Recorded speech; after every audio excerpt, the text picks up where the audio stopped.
Hi, everyone. Welcome to the Midnight Cast, the official podcast of the Midnite Romero Society. I am Midnight Dave, and today I am joined by Jenny from the grave. Katron. Jet Mike.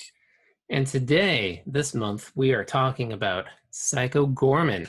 But first, a message, an announcement, if you will. For those that know me, I work at or for a local nonprofit venue called ATAC, Downtown Music and Arts. And we, after months of planning, are having our own drive-in. It is called Reels, Meals, and Automobiles. And it will be the last 4 Saturdays in July. It will be hosted by the Plymouth Church in Framingham. That's Framingham, Mass. So any Massachusetts natives listening to this, check it out. $30 a car. Gates open at 8 o'clock every night, and the movies will start at 9. There'll be food trucks and some pretty fantastic animated classics such as The Iron Giant, Secret of NIMH, Who Framed Roger Rabbit, and of course, Batman, Mask of the Phantasm. So come on down. If you want to buy tickets or just for more information, check out atac160.org/reels. Check it out. Limited space, so get your tickets now. And with that, hey everybody, it's good to see you again. Hello. Good to hear you. It's good to hear you. It's good to see you over this Zoom call. It's hot today, so hot. I'm hot, I'm sticky, I'm It's sweaty. pretty humid, yeah. You know who's got me beat in the sticky department? Who's that? Psycho Goreman. The alien creature is covered in blood almost all the time. And other goo. He's covered in like blue goo. Blue goo and pink Blue goo. blood. Yeah, pink blood, like Pepto-Bismol. Mhm. I wonder if they actually use Pepto-Bismol for the blood. I hope so. That'd be great. So what did everyone think of this, I call a modern classic? That's the exact phrase that went in my head when you said, "What does everybody think?" Mhm. So yeah, I agree. Mhm. Loved it. It's that type of movie that you can just put on and watch in any environment, any mood, and you're just going to feel better about everything. Yeah. It's a fun, gross movie. Kids shouldn't watch this movie, probably. But they'll want to. But if I did as a kid, it would be my top. So Definitely. They have characters to relate. It's definitely of the Guyver or Freaked kind of vibe, where it's just a little bit too adult for kids, but that's why kids love it to begin with. Yep. You know, it's just like give me that over the top gore. I guess no pun intended. They did that deliberately. Was it not rated? I don't think it's rated. It's rated PG for Psycho Goreman. Ah. I was wondering about the rating. I couldn't tell from watching it. I was like, is this PG-13? Is it gore- R? There's no way this wouldn't be an R, but I don't think it is. I think it was not rated because it wasn't released in theaters, I don't think. There's no swearing. Yeah. There's no sexy stuff. Hmm. But, there's a very moderate swearing. It's Hmm. PG-13 level swearing. Yeah. Definitely enough gore to choke a barn full of horses. Yes.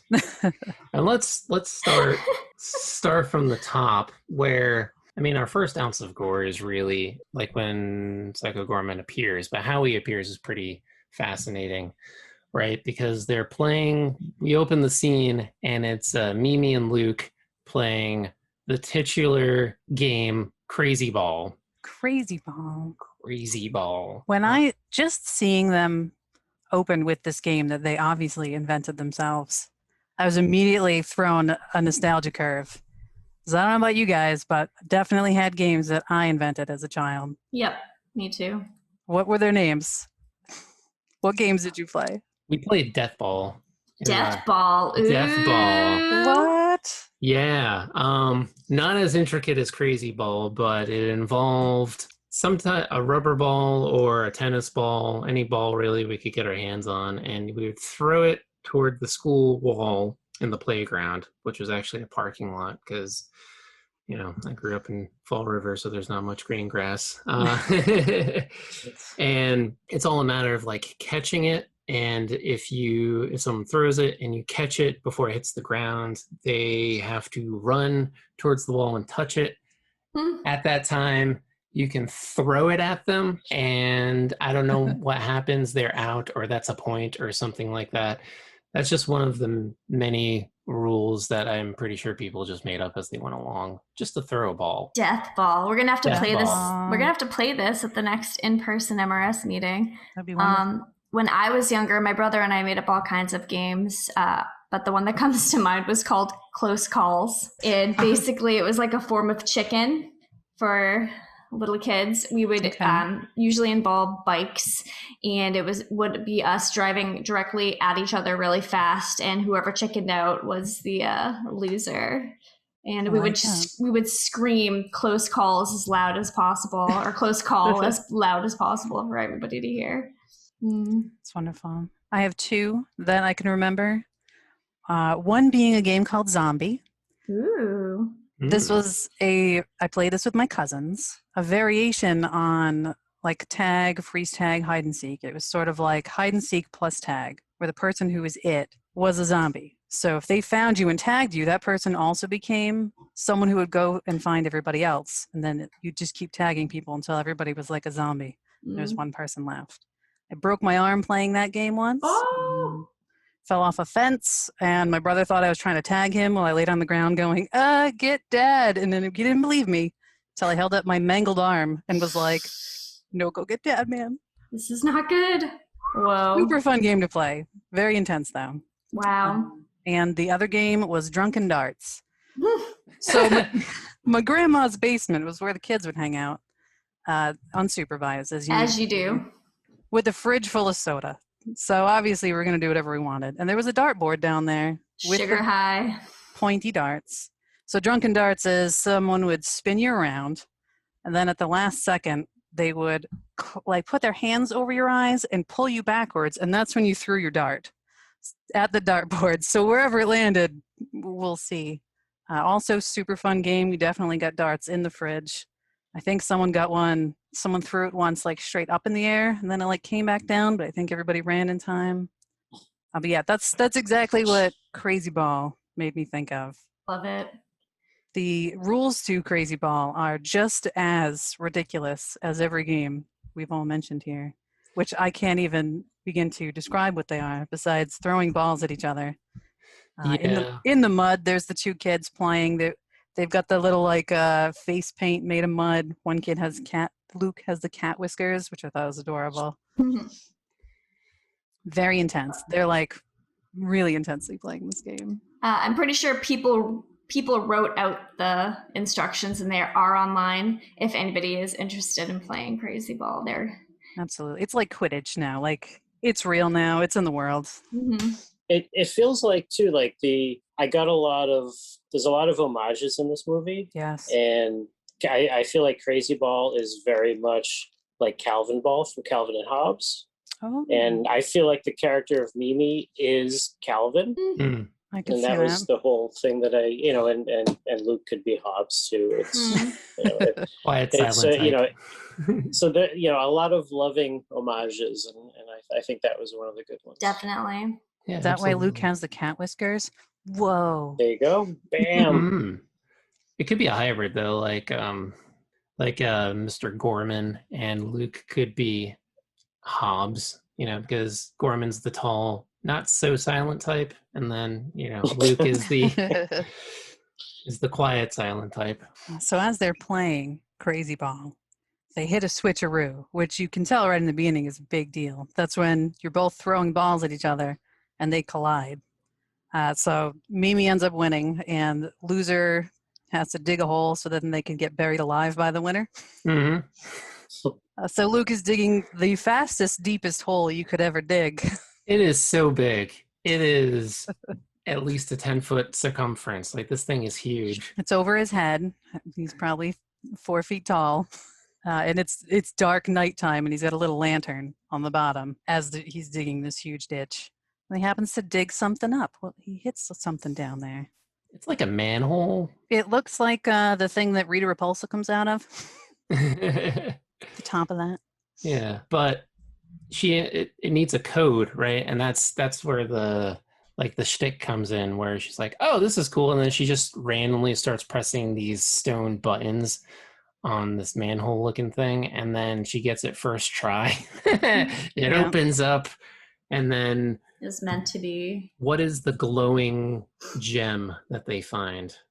Is it like the gem of peroxidite? Peroxidite. I Yeah, believe you're that's right. it. Yep. It's pink. It's a glowy gemstone. Mimi claims it because she's the winner, and obviously it's got to be hers because she won a crazy ball. She's a crazy ball champ. And also, she's a big bully. Let's not lie here. Oh, Let's not beat around the bush. Let's talk about Mimi, shall we? Props to the actress. She knocked was it out of awesome. the park. Nita Jose Hannah. Props to you, girl. You knocked it out of the park. When I first watched this is my third time watching this movie. So obviously, I'm pretty fond of it. I'll be honest, I didn't like her the very first time I watched this. I thought, man, they're really like making this character to be like a huge jerk. She's not really likable. She's funny. Yeah, and I think that's the difference, right? Because I mean, there's a lot of comic relief, but she is the driving comic relief throughout the entire movie. She's not made or written to be this empathetic character to a degree. She's just this polar opposite of what we think kids are and how they're portrayed usually in movies. Like she's like a total jerk, totally self-obsessed, and apathetic towards everyone around her. You don't want to know her in real life, but you can enjoy watching her antics on the screen because they're not affecting you personally. Yeah, exactly. So that was my guess. Yeah. I didn't know what the hell was going on the first time I watched her. I was just like, okay, this may or may not get old, and I ended up actually warming up to her. I had kind of an opposite reaction where I kind of related to her. Because I was kind of like that when I was little. I loved attention. I was a little bit of a bully to my younger brother, and I related to her. I didn't dislike her at all. I was just like, yep, she's an overbearing little girl. I've been there. And then puberty hit and I lost all my self-esteem. It just flew away. But yeah, as a little kid, I was super silly. I wasn't like a bully per se to other kids, just to my brother, unfortunately. If he's listening, I'm sorry. I love you, bro. We have a good relationship now. So, but I related to her. She made me think of you, actually, and I don't know why. She is a lot to take in. I don't think you're anywhere near on that level, but for some reason I was like, Jenny? I don't know. She's a little kid. She can get away with that. She is a little kid. And she is like straight up, like Dave said, she's apathetic, she's mean, she's a bully, but she's not like how you typically see a little girl portrayed either. Yeah. She's like no other character I've perhaps seen, because even if you are like a bully, they usually show some kind of weakness, or even if you are like the protagonist, there's usually some kind of sweetness or something there, and she kind of doesn't have it until like the very end. There's like a smidge. It's so small. You get the smallest little apology from her, and that's it. So begrudging and completely forgotten seconds later. She is unique as hell, and and I love it. The pigtails that she's got going, super long pigtails. Yeah, like adds everything. Her whole wardrobe was perfect for her. It's all like super little kid, but like tough kid. Yeah, she don't take no shit. She's in love with Alistair, who turns into the giant brain. her poor love interest. It's so funny. That's so like her only soft spot, and it's not even that soft. She has all these moments of sass, which is great. Like the camera will just kind of cut to her, and she'll just do like these fling of her pigtails and have all these like dramatic reactions. And like with Alistair, like that's the only time like you see her like I think slightly like, tempered. Yeah, I think it was they're at the dinner table. This is jumping ahead a little bit, but and Alistair's eating dinner with her and her mom and dad and her brother, and the mom goes, "Oh, it's so great to have you, Alistair." And then the camera cuts, and it's Mimi going, "Yes, very great to have you." And it's just like so good because it's just so opposite of what we've seen prior. It's just wonderful. I mean, to that point too, I think for me, her most redeeming quality was later in the film when he is a brain. He's just a giant brain. And she still says that she's going to marry him. And she kisses him. She kisses Yes. this giant monster brain. It's beautiful. he asks, will I ever be normal again? She says, I love you just the way you are, and kisses his brain, and he crawls away to field. The kids' awkwardness. Like, they're not, written like, a big budget Hollywood film, like kids just being kids. Like, they're awkward, they're weird, they're like, I don't know, I think their writing is really, really good for the kids, for their quirky personalities. And I got it on Blu-ray. I think I was the last of all of us to watch it. And we bought the Blu-ray before we even watched it because all of our friends raved about it so hard. So I ended up watching it twice now. And I watched the special features the first time. And it was like interviews with the whole cast. And the two kids that play Luke and Mimi are like so put together, so smart. And I was just like, all right, because I kind of needed that too, maybe just to kind of figure out these characters because they're just so bizarre. Like, is this how they're written? Is this how they were acted? And it was obviously, this is what they were going for, is just so over the top and intense. So it makes me respect the characters and those young actors a lot because it's just a lot that they did. And smart, like to do that. Mimi seems like the actress that played her seems like just a smart put together kid who's just doing a job. So I'm like, hey, she did a great job. She played this insane character so well. Yeah, and on the second and third time, I actually like really start to love Mimi. Good, because you're marrying her. Ayo, perhaps. But then it's also, when we streamed it, I don't know if this is the same experience for other people, but the audio was a little weird. Like, we had a hard time hearing some of the dialogue. So the more I watched it, the more I would pick up on her quick wit and her witty banter. And her lines are just fantastic. Like that first third of the movie where it's just like her and her brother Luke.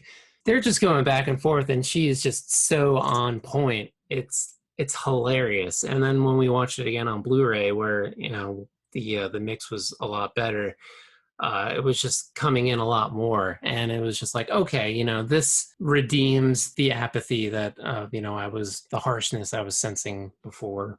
Because at first that's all I was getting, but then I would get like all the wit and the sarcasm, and it just made it all the better. But yeah, so Mimi in a nutshell.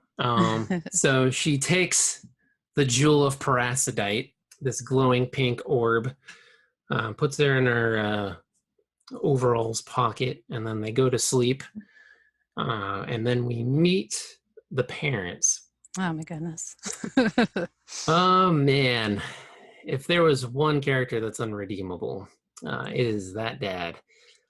He comes in very lightly and then he slowly gets ramped up throughout the movie. Like, first you think, because they're tucking everyone away, and then Luke asks the dad, I guess, and the mom too. He's in bed, he's like, Dad, do monsters exist? And he has the best line. He goes, well, son, technically humanity is the real monster. He's telling his 10-year-old kid, tucking him in at night. And then the mom comes in with the recovery, and she's like, what your genius dad is trying to say. That just plants the seed to how much of a winner this dad is. The parents are just as bizarre as the children, and I just kind of thought they're kind of weird, but are they just kind of fun hipster parents? But as it goes, you're like, I don't think that's what's happening anymore. This is not a healthy relationship. But this scene is kind of cute. They do seem like a cute little family unit. They're tucking the kids in. The kids are doing the Morse code between each other, knocking on the walls, which I thought was cute. I did that with my brother for sure. See, I was going to say, siblings who are close probably had something similar like that if you had the close. In a Mimi move, I actually, whenever we got grounded, it would be like, oh, we can't talk, we can't play. And so I got a screwdriver and I went all the way through the wall. Go on. My mother was enraged. Nice. Yeah, I went all the way through my drywall of my room into my brother's room. And we made a hole that we could put notes through and stuff. Yeah, awesome. I was pretty badly grounded after that. What are they going to do? Make you stay in your room even more? You're going to put more holes in the wall. It just extended, and I don't even know. We were pretty spoiled kids, so I kind of got away. I could have got away with murder, to be honest, but yeah. Well, speaking of Morse code, they're doing the Morse code between the walls, Mimi and Luke, and then the mom interrupts them, saying, "Go to bed." That was great. That was nice. It's great because they cut to her knocking on the wall, the mom, and then she goes back to bed, and then the friggin' dad, his face is just like a mix of confusion and "why did you wake me knocking on the wall?" It's just such a great setup for what a dink he turns out to be, which I guess we can get to momentarily. But so we introduced the family unit. Everyone's great. Cue the shoe factory, right? And then we introduce Mr. PG himself, and there's like a bunch of, and then this is when the gore starts to happen. This is his name's not PG yet. It's the Archduke of Nightmares. Thank you. Archduke of Nightmares. Well, that's what some people call him. He doesn't right? have a name. He doesn't have a name. Yeah, it's even better. He goes by many things. So the Archduke of Nightmare appear to these shifty-looking types. I think they just robbed an old man's house. They did. We're set up to hate these people immediately. They're bantering about, "Oh, why'd you steal this? Oh, well, he fought really hard for it," and that they do imply that they've killed him as well. Yes. So we're like, okay, if these people die, we don't care. Exactly. Which is good because they do real fast right after that. But one of the guys, he to hit home that this is not a kid's movie, he says, and I quote, "Suck my dick, asshole," amongst the banter that they have. So then the Archduke of Nightmares appears to these pathetic pieces of humanity. And how does he appear? What does he look like? That's a good question, Katron. How to describe this? How do you describe, if you have not seen anything about this movie? If you've seen the Power Rangers film and you've seen Ivan Ooze, he's kind of Ivan Oozy. Yep. With a little bit of Pinhead Hellraiser for kids. Yeah. Not for kids. But yes. Yeah, Cenobite for kids, for not for kids, but yeah. If Pinhead had shoulder pads, yeah. Well, I mean, even beyond Psycho Goreman, there's a ton of Hellraiser in this movie. Hellraiser love and other homages from the filmmakers. There's pieces of face on the ground, and there's like the body part pile. Someone gets turned into a cube of meat. Yes, they do. A pulsating. And all of his pulsing, which is Videodrome-esque too. Yes. Everything Psycho Goreman says could be said in the same cadence, and he's got that effect to his voice too, just like Pinhead. So bravo. Let's talk about that effect for a second, because it is beautiful. We have a surround sound system, and any time PG talks, the subwoofer just rumbles. It's just all bass in his voice, and it's beautiful. Like, regardless, he could be outside, be reminiscing about his past, and it's just always on bass. It's just And he even has Cenobites, which we'll meet later on. Oh right, like he has his own Cenobites. It's the Paladins. Yeah. Paladins of Obsidian. Obsidian, yes. The fucking names in this is just so good. Right. Clive Barker could have written that stuff, and it's very much an homage to all of it, and that you've kind of pulled it all out and threw it in this Power Ranger-esque budget / with kids. Like, it's hilarious. That's the biggest joke is, look at this purple Pinhead guy hanging out with these kids. Hilarity ensues. That's Psycho Goreman in a sentence. Some of his quotes are just pure perfection, and they make my heart sing. Oh, what does Alistair say? He's like, "Oh, it was nice to meet you." And then Psycho Goreman comes back. It would be nicer if you were dead. Yes. Every time he goes into a flashback to tell a story of his times before, because the kids do eventually ask him, "Where are you from? What are you?" And there are these flashbacks to these horrible landscapes and terrible worlds. And his dialogue is just great. He's saying everything in that deep voice. I think I've gotten some of these written down. One of them is, "A tale bathed in the blood of a million dead memories." So he starts his first flashback sitting down on the couch in the shoe factory talking to the kids. With these kids like on the ground in front of them, very stereotypical story time. And the kids they don't react to it as you think an adult might. The kids are just like looking somewhere else. Oh, this is boring. Oh, you're using too many big words. And if you were to try to get kids scared with a story like this, I don't know if you could. It just makes it seem so ridiculous in its monstrosity. I feel like Psycho Goreman should have been a Gwar band member. Definitely. That's a good way to describe him as well. Yes. Yeah. Everything he says is straight out of like war lyrics, death metal lyrics, something in that genre. It's just beautiful. While we're still at the shoe factory, going back to his first appearance, right? No name, Archduke of Nightmares, perhaps, meets these shady bunch of guys. He speaks some language we don't know, and then the guy is just like, "Who the fuck are you, guy?" And then he goes, "Oh, this is some variation on the Salaxian tongue. How primitive." And then he proceeds to explode 2 out of the 3 dudes' heads. With telekinetic purple magic of some kind. Some purple rain magic. I'm going to keep the Prince references going every episode. I think that that's mandatory. And so explodes their heads. And then the third guy is like, "I don't want to die." And he goes, "Well, how about you live forever?" And then he turns him. We don't see it in the scene, but then a few scenes later, we find out that he just freezes the guy in place where he's in constant pain and his eyeballs are constantly spinning in his sockets.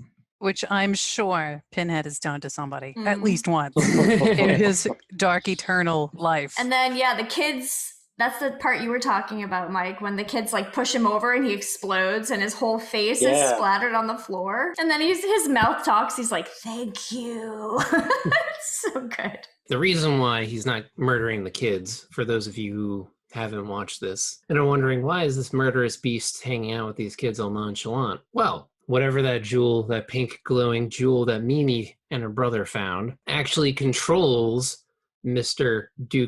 Archduke of Nightmares. And so he has to do everything that they say, as long as... Not them. Mimi. Not them, Mimi. Yeah. As the control, which is part of the whole problem. The hilarity ensues. Yes. They wake up the next morning. Parents find said hole. The dad has a great quote here. As the whole family's staring at this gigantic hole in the ground, the father puts his arm around Luke and says, "First of all, great job on the hole, son." I wrote that down because it's just so funny. Like, what parent would say that if you've destroyed the backyard? There he is, congratulating the kid. And then they debate over who's going to fill in the hole. We do see the dad, like, have a curious thing where everybody votes for dad. Dad says, "Well, I vote for all of you." And they're like, "Yeah, that's not gonna fly." So he tries to shovel and then gets a splinter. "Oh, my hand, I can't do it." And the mom brings him away. So the kids are left with this gaping hole. Which I don't think ever gets filled, right? No, mom fills it. Oh, does she fill it? Yeah. Because the kids don't. Dad certainly won't. So she ends up doing it at some point. Off screen. And little do we know, that's the first hint where dad goes from funny to that's kind of a dick move. Yeah. But you're still Yes, kind of like, okay, he's quirky, whatever, and then he just progressively gets worse. At that point, I thought he was just doing it to make the kids do it. He was just pretending to hurt himself because he didn't even scoop like one thing of dirt. Nope. He was like, "Oh, I can't do it." But that must be intentional. I feel like it's got to be where they kind of throw you the curveball where he's not what he appears to be. I can't tell. I really can't tell in this movie how I'm supposed to feel at various times. I did see it twice, and the second time I'm like, well, I know now. But when I first saw it, I was like, I didn't know yet. Yeah, the mom has the cojones in this relationship for sure. She has the cojones, the pants, and everything else. As does the daughter. Yeah. Yes. So, Yeah. Strong women. poor Luke. It's also a running gag that PG does not remember his name at all. And it's so funny. Yeah. It's very Looks like you should know my name by now. He's like, "Yes, Mimi, Susan, Greg." And He calls him boy, which at first I was like, boy. oh, is that a Phantasm reference? Boy. Absolutely. They recreate the dream sequence very well from the first Phantasm. So, presumably, Psycho Goreman escaped from this hole that they dug up, right? They see some like claw marks, which the dad thinks, oh, maybe a hobo tried to jump over it in the night and fell in. That was his theory. Logical. And the mom's like, or maybe it's raccoons. And then the dad goes, that doesn't make a lick of sense. Because yes. a quote wino stumbling in the hole after hopping the fence is totally more plausible. The kids already think monsters, and I'm not entirely sure why, because they just thought monsters as soon as they found the gemstone, and I don't think there was any real evidence of kids. Monsters. I guess, yeah. Hey man, I always assume monsters for everything. Thunderstorm, monsters. That's Toilet true. not flushing, monsters. Out of Doritos, monsters, you know? They were right anyway, so I'm not going to press too hard on that. It's very much like a Pete and Pete logic. Like for those that remember the Adventures of Pete and Pete from Nickelodeon, where it's just like they take the kid logic and storytelling and then they just ground it in reality and make it plausible. Like no one asks any questions. It's just taken as straight fact. You know, I love it for that because it just makes it so much more fantastical and fun. So Psycho Goreman escapes. Dad still lazy to fill the hole. I think they follow the tracks to the shoe factory, right? And then we find out the stipulation of the glowing jewel of peroxidite, and then hilarity just ensues. And then they realize that they have this control, and they have to think of a name. And they think of some great zingers. Oh, they do. Because he says, I don't have a name, but I've been called the Archduke of Nightmares. And Mimi says, that's stupid. We're going to name you something else. So her and Luke do some workshopping, which is exactly Mimi's words. We're going to workshop this. And they do. I believe the very first one she throws out is Dinosaurus Flex. Yes! Then I've got Rex Thor Thundrax, I think is what Luke comes back with. And then they started talking so fast I missed a bunch. But I know Rip Lord is in there, and also Dark Lord of Wonderful Smooches. Yes! To which PG says, I would never respond to such a name. Oh, which I want to be my screen name forever now. Absolutely. But then they do eventually hit on Psycho Goreman, PG for short. Which is a hybrid of Psycho Man and Goreman. Which Mimi and Luke think of separately. And Mimi, being the genius that she is, combines them together. And I can't help but feel like the shortening of the name to PG, that's got to be like a nod to all of the PG movies back in the day, which don't really get made anymore. And before PG-13 existed too, PG was just kind of what you got anyway. But I think that's kind of what they're going for with this movie, is sort of a PG story with like extra gore. It's something that kids would like as much as adults. And I think that's kind of what maybe PG was for, is just a nod to be like, hey, this appeals to both. Yeah. But maybe you don't let some of your kids watch it. Depends on your family. Yeah, I watched a bunch of the extras, but I don't know if it's one of those situations where he thought it'd be funny to call something PG and it not being it, and then probably worked backwards from there. He being the director. Was it Steve Kostansky? So I imagine that was the case. But remind me, back in the day, there was PG and then there was R and then there was NC-17, right? Or X. Or X. It was X, yeah. And G, of course. And G. Oh, and G, yeah. So wait, so was there still R back in the day? Oh, yeah, okay. Yeah. So that's interesting. That's fascinating. It wasn't until Indiana Jones and the Temple of Doom. Oh, that heart grab. That was too much for kids. The entirety of the United States decided, so then they had to invent PG-13 because PG was just too vague. So anything before that, if you see a PG, you can't necessarily trust it. That was my favorite part of that movie. So that's right. Not surprising. Very good. my intro to gore. Probably for a lot of people, yeah. Yeah. I've seen that one more than any other Indiana Jones. Not because it's my favorite, but it's just been the most accessible in my life. It's probably my favorite. Yeah.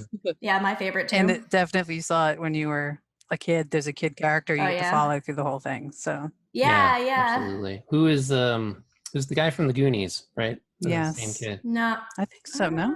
Yeah. Yeah. I thought so. Short round. Okay. Short It's round. the same yeah. actor? Mm-hmm. Where are they now?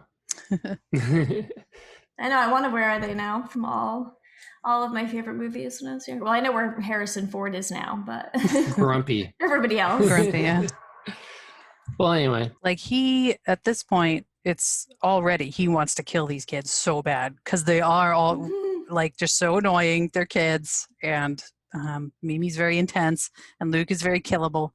So he wants to kill these kids so hard, and it's already the start of the joke of he wants to kill everything, and they're going, nope, you get to do what I say. And I believe he does say, you will suffer an eternity for this to the kids, to which I'm sure Mimi responds, I don't care, whatever. Go watch TV. Or just flat out ignores him. Yeah. Eventually she makes him just go like sit in the corner overnight.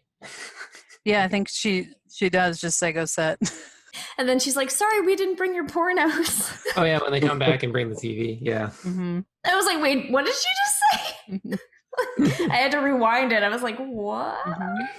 Didn't bring Hunky any boys. Oh yeah, so we get the hunky boy quote. That is so good. So good. She hands him like the Muscular Boy magazine, whatever the hell that is. I think it was just a regular magazine with like a underwear ad. It was just an ad. Something. Yeah, it was like an underwear or cologne ad or something. And he says something like, oh, this useless display of wealth. And Mimi's like, oh, but there's hunky boys in it. And he says, I care not for hunky boys. Then there's a pause and he stares. And then he says, or do I? It's just so perfect. And it comes back later too, right? When he has that ultimate showdown with Pandora. We'll probably get into because there's a whole bunch of, dare we say, almost as evil as Mr. Goreman characters out there who want to get their revenge. Yeah, this is kind of right where it happens, right? When he's done hanging out with the kids, you get the scene that goes right to Rita Repulsa's castle. Looks just exactly the same over on planet Gygax, where the Templars are in control. And you do see this table full of a whole bunch of different odd-looking alien characters. So good. The character design is just amazing. I want a show with just them. Yes, like a please. Spin-off. It's their story. So funny. I want action figures. I want a chess set with all of them. Chess set. Well, Yeah. I have in my notes here that this is like the most marketed merchandising movie of like a B kind of cult horror movie that I've seen in a long time. If you go to Plastic Meatball, you will find everything you could ever dream about in merchandising for this movie. And when we first saw it, Dave, we thought it was like a joke, but it's real life. And I think it's sold out. Isn't everything It's all sold out. Yeah. They didn't expect people to want it. They have pint glasses. They have Frig Off the board game. They have bop bags. They have the Crazy Ball set, Championship League edition. They have puzzles. They have door hangers, pajamas, freaking toothbrushes with all of the characters on them, bedding, beach balls, glasses, you name it. It's like beautiful. It's like what they used to do in the 80s and 90s, which they don't really do much anymore. With like G.I. Joe and Transformers and all of them. Mm-hmm. Yeah. The funny thing is like the company Plastic Meatball, they went on Twitter and everyone was like, why is everything sold out? Is this all a joke? And they're like, no, we didn't think you actually wanted all of these. And so they sold out in like under 5 minutes. And then they were asking people what they wanted back. And of course, the answer was everything. Yeah, you can get t-shirts still, but yeah, most everything else is. I pre-ordered the action figures, so I will. Oh, you did? I will report back. I want the glass, the pint glasses. Those are really cool. That come in like the Happy Meal case. Yes. Yeah, that's pretty great. Awesome. Also, before you go forward, Gygax, where they're located, probably named after Gary Gygax, the co-creator of Dungeons and Dragons. You're right. I didn't even think of that. Yeah. Yeah. Whoa. Hell yeah. His name is spelled differently than I think they spell it. In the crawl, we forgot to mention, the very beginning of this movie is a text crawl, which is great. Homage to Texas Chainsaw Massacre. I'm all on the homages. If you don't know, No, all that's that is. great. Please. It's in the font that I've seen used in a lot of like fantasy type stuff too. So I believe it was spelled Gigax. Gygax has some Y's thrown in there. The man. But yeah, it's got to be an homage to him. I haven't seen it in a while, but I think the crawl is an homage to Kroll. Probably very similar to that, yeah. Yeah, which is another B-movie sci-fi romp, which I think is it based off of a book or a comic book or something like that. That's a zinger. But yeah, needless to say. The table full of misfits, there's like a lizard person, there's like a person that looks like a pile of stuff, I don't know, like pile of spaghetti. There's somebody in the very classic glass dome with like a brain and eyeballs inside and a robo He's suit. my personal favorite. Very cool. He's the most suicidal of the bunch.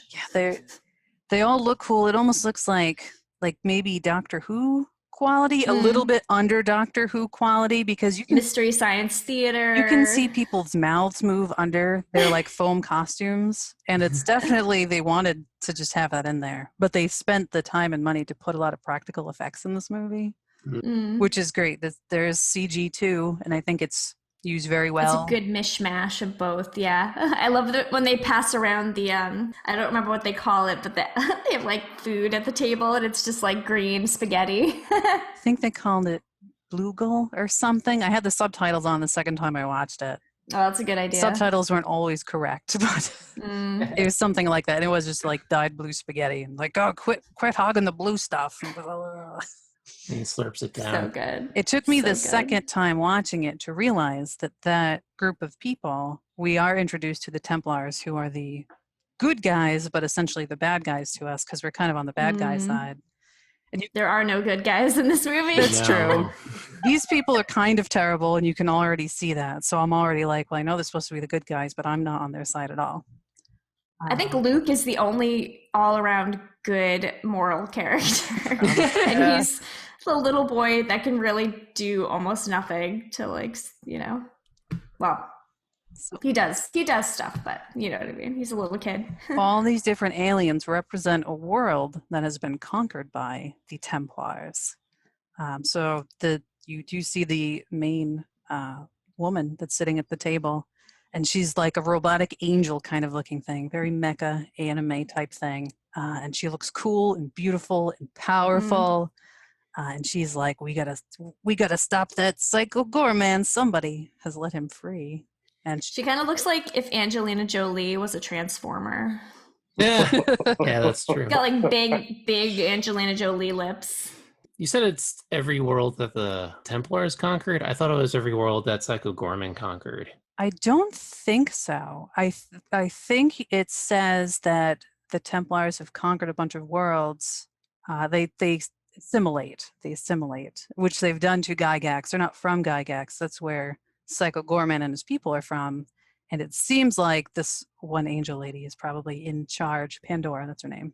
She's in charge of this particular planet and is the one that fought Psycho Goreman. So I think they are on Gygax at that scene, and maybe they're somewhere else. But it's very quick dialogue. Like, I'm pretty sure that's what I heard watching it the second time, but I could be wrong too. Well, whatever the case, they're gathered together. It doesn't matter because it's awesome looking. Because it's awesome, exactly. And then that's where we get the fleshy cube scene, because was it Pandora, the leader of the Templars? You know, they find out that he's chilling. PG is chilling on Earth, and she's like, "What is the main species? Earthlings. Bring me an Earthling." And then this floaty robot comes out. It's this beautiful piece of stop motion, and it just teleports, you know, this lady, and she's like, all confused. And then Pandora is just like, "Come closer."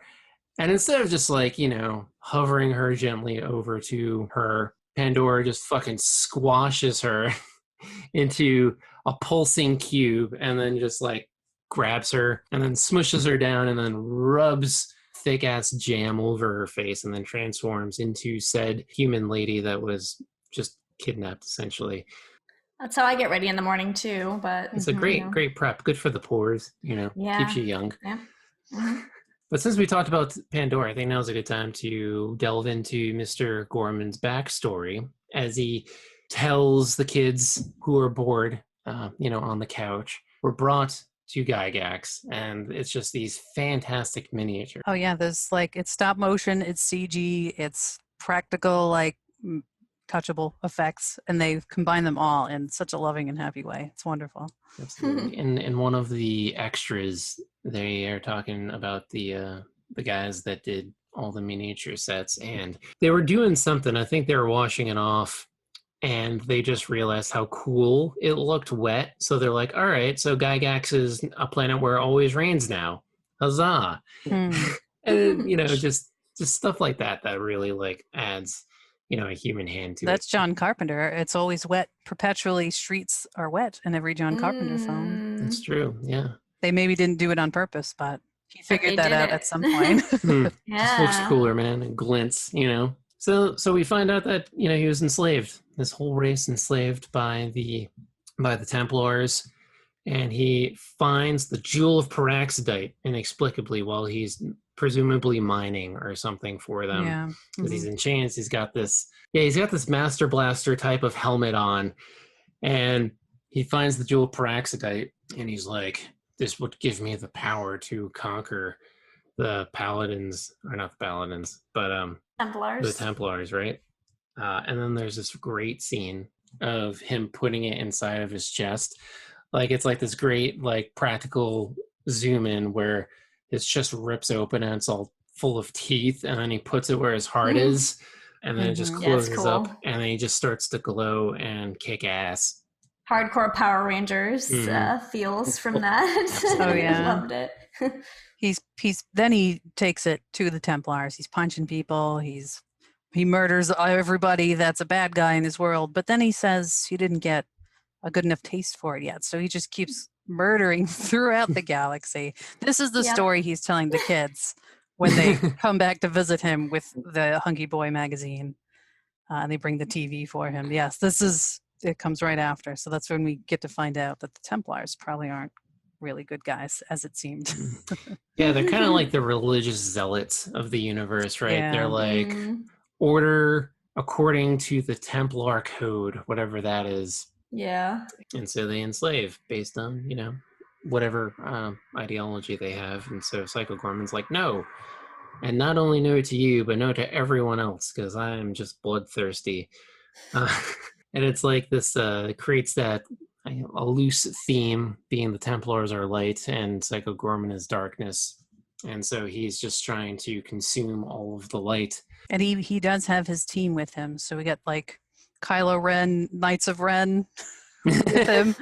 You do see and hear that he's telling you about the the Paladins of Obsidian, how he gathered his team together with, I guess, some of his pals, and they all went out and were destroying the galaxy together. Right, like they were his generals, and they just friggin' just conquered worlds inexplicably. Squad goals. Exactly, and they're just as colorful as the Gygaxian Council.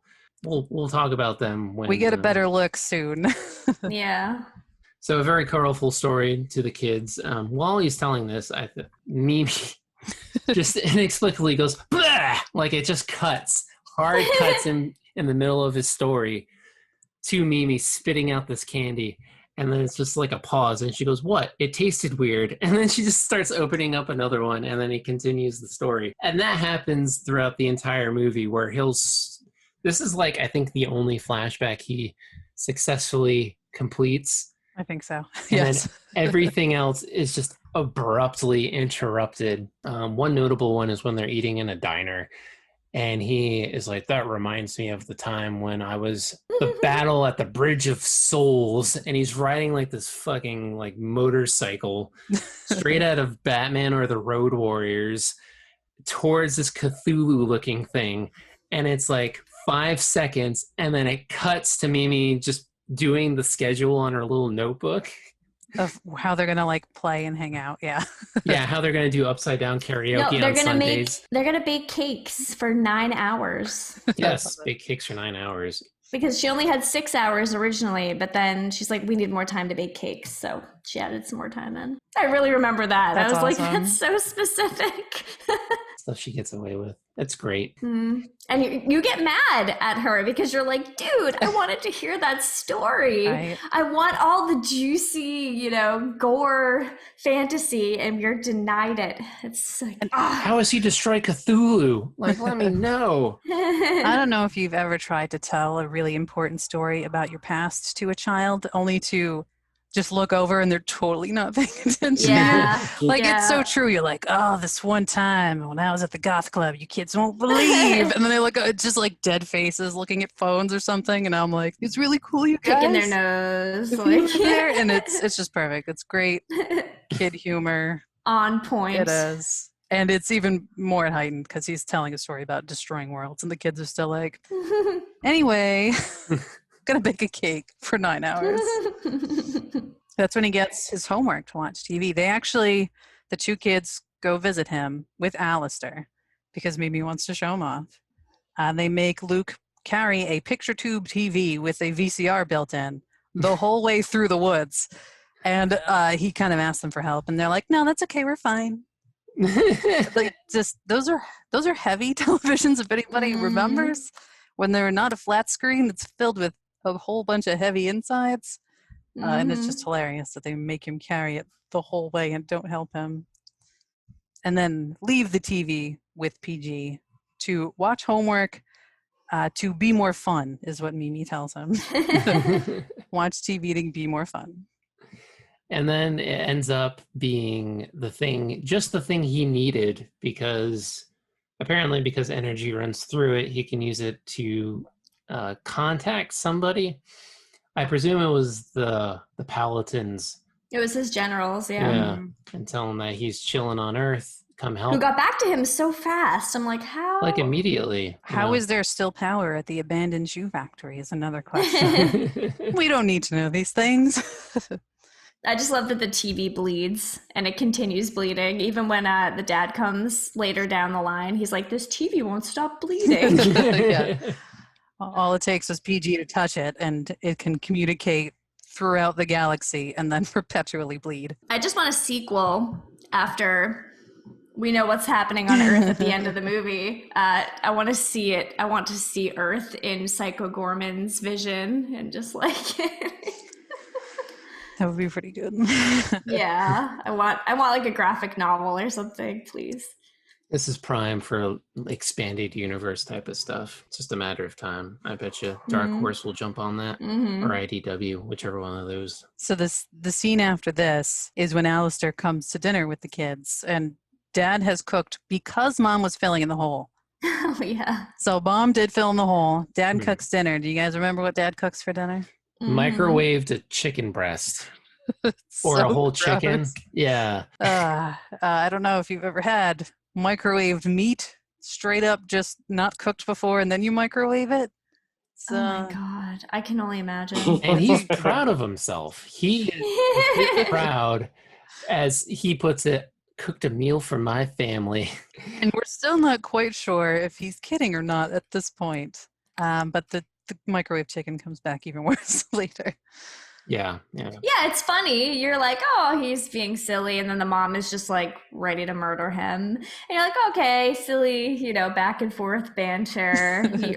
You're starting to, really get the feels for how Dad is. But I have written down here, thought Dad was funny. He's just a piece of shit. Yep.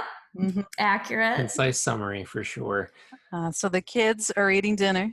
Alistair and Luke want to go play video games, and Mimi's unhappy that she's kind of being the odd man out.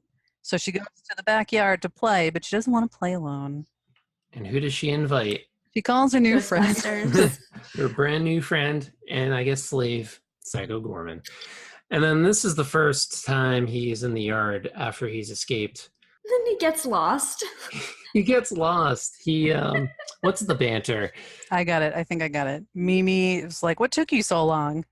And he says, time is a construct for beings that can't access the 9th dimension. And also, I got lost. I'm going to use that from now on, I think, when I'm late for work. I think there's a Oh. paraphrase, but yeah, that was his excuse. And then the mom cleaning up after the dad's masterpiece of culinary arts. Because it's Oh, still God. in the microwave, just an exploded chicken carcass. Smoking. You can visibly Blackened. see smoke coming out of the microwave. And then she's like, what did you do? And he's like, I cooked a meal for my family, damn it. And then they like pan in. He's like, "You're welcome." Yeah. Or something. Yeah. Like, oh, And he's like what a upset that she's fucking- not appreciative of his culinary skills. And leaving the mess, yeah. And then she looks out the window, the mom, and she reacts appropriately so at Psycho Goreman. And she fucking runs out with a bat and then smacks him on the bicep and breaks the bat, and he is unfazed. And then soon after, not missing a beat, the dad comes in and he's like, no, my lucky bat! Yes. He's freaking out and he doesn't notice PG for like a good 10 seconds. Yeah. He's just so worried about that bat. And then he's just like, oh no! And they both fall over. And Luke and Alistair were actually already out there first. And that's when Alistair gets transformed into the brain monster thing. Because Mimi says it's something about wanting to play with him and he won't. And Psycho Goreman says, well, you know, I've once helped someone seduce the moon princess of someplace. And he could use his dark magic to make him more compliant. And Mimi's like, okay. Then he gets transformed into a brain blob with eyes stuck in it and little tendril hands. And that's what happens. That makes him more compliant, I guess. And there's like great scenes with him throughout the movie. I think when they're outside the diner, he's just chilling, like by the outside by the exit, waiting for them to finish eating because they wouldn't let him in, you know? Couldn't fit through the door. I don't know. Was the other scene at the end of the movie, like almost a post-credit sequence where we finally see Alistair's parents and they're just, you know, dinner's ready, they're eating salad. Mom calls Alistair in and they're completely like unfazed as we see this brain hop into the dining room and onto the chair. And he's just like tendriling this salad. I can't tell if his parents don't notice because they don't ever really look at him directly. They're looking elsewhere, like at the TV or at the newspaper or something. So I don't know if it's supposed to be they don't notice. Because I was thinking there's a whole montage right after this with the kids hanging out with PG because once mom freaks out, Mimi explains, it's okay, I control him with this magic stone. And they go, okay. Let's have a dance montage. Perfect 80s montage. Yes. They try on clothes, they play in a band. What else do they do?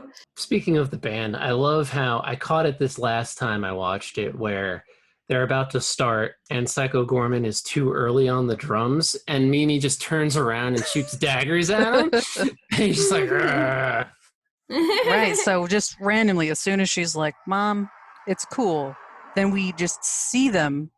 We see Luke on guitar, Mimi is singing, Psycho Goreman's in the back on drums, and then Alistair the brain is on keyboard.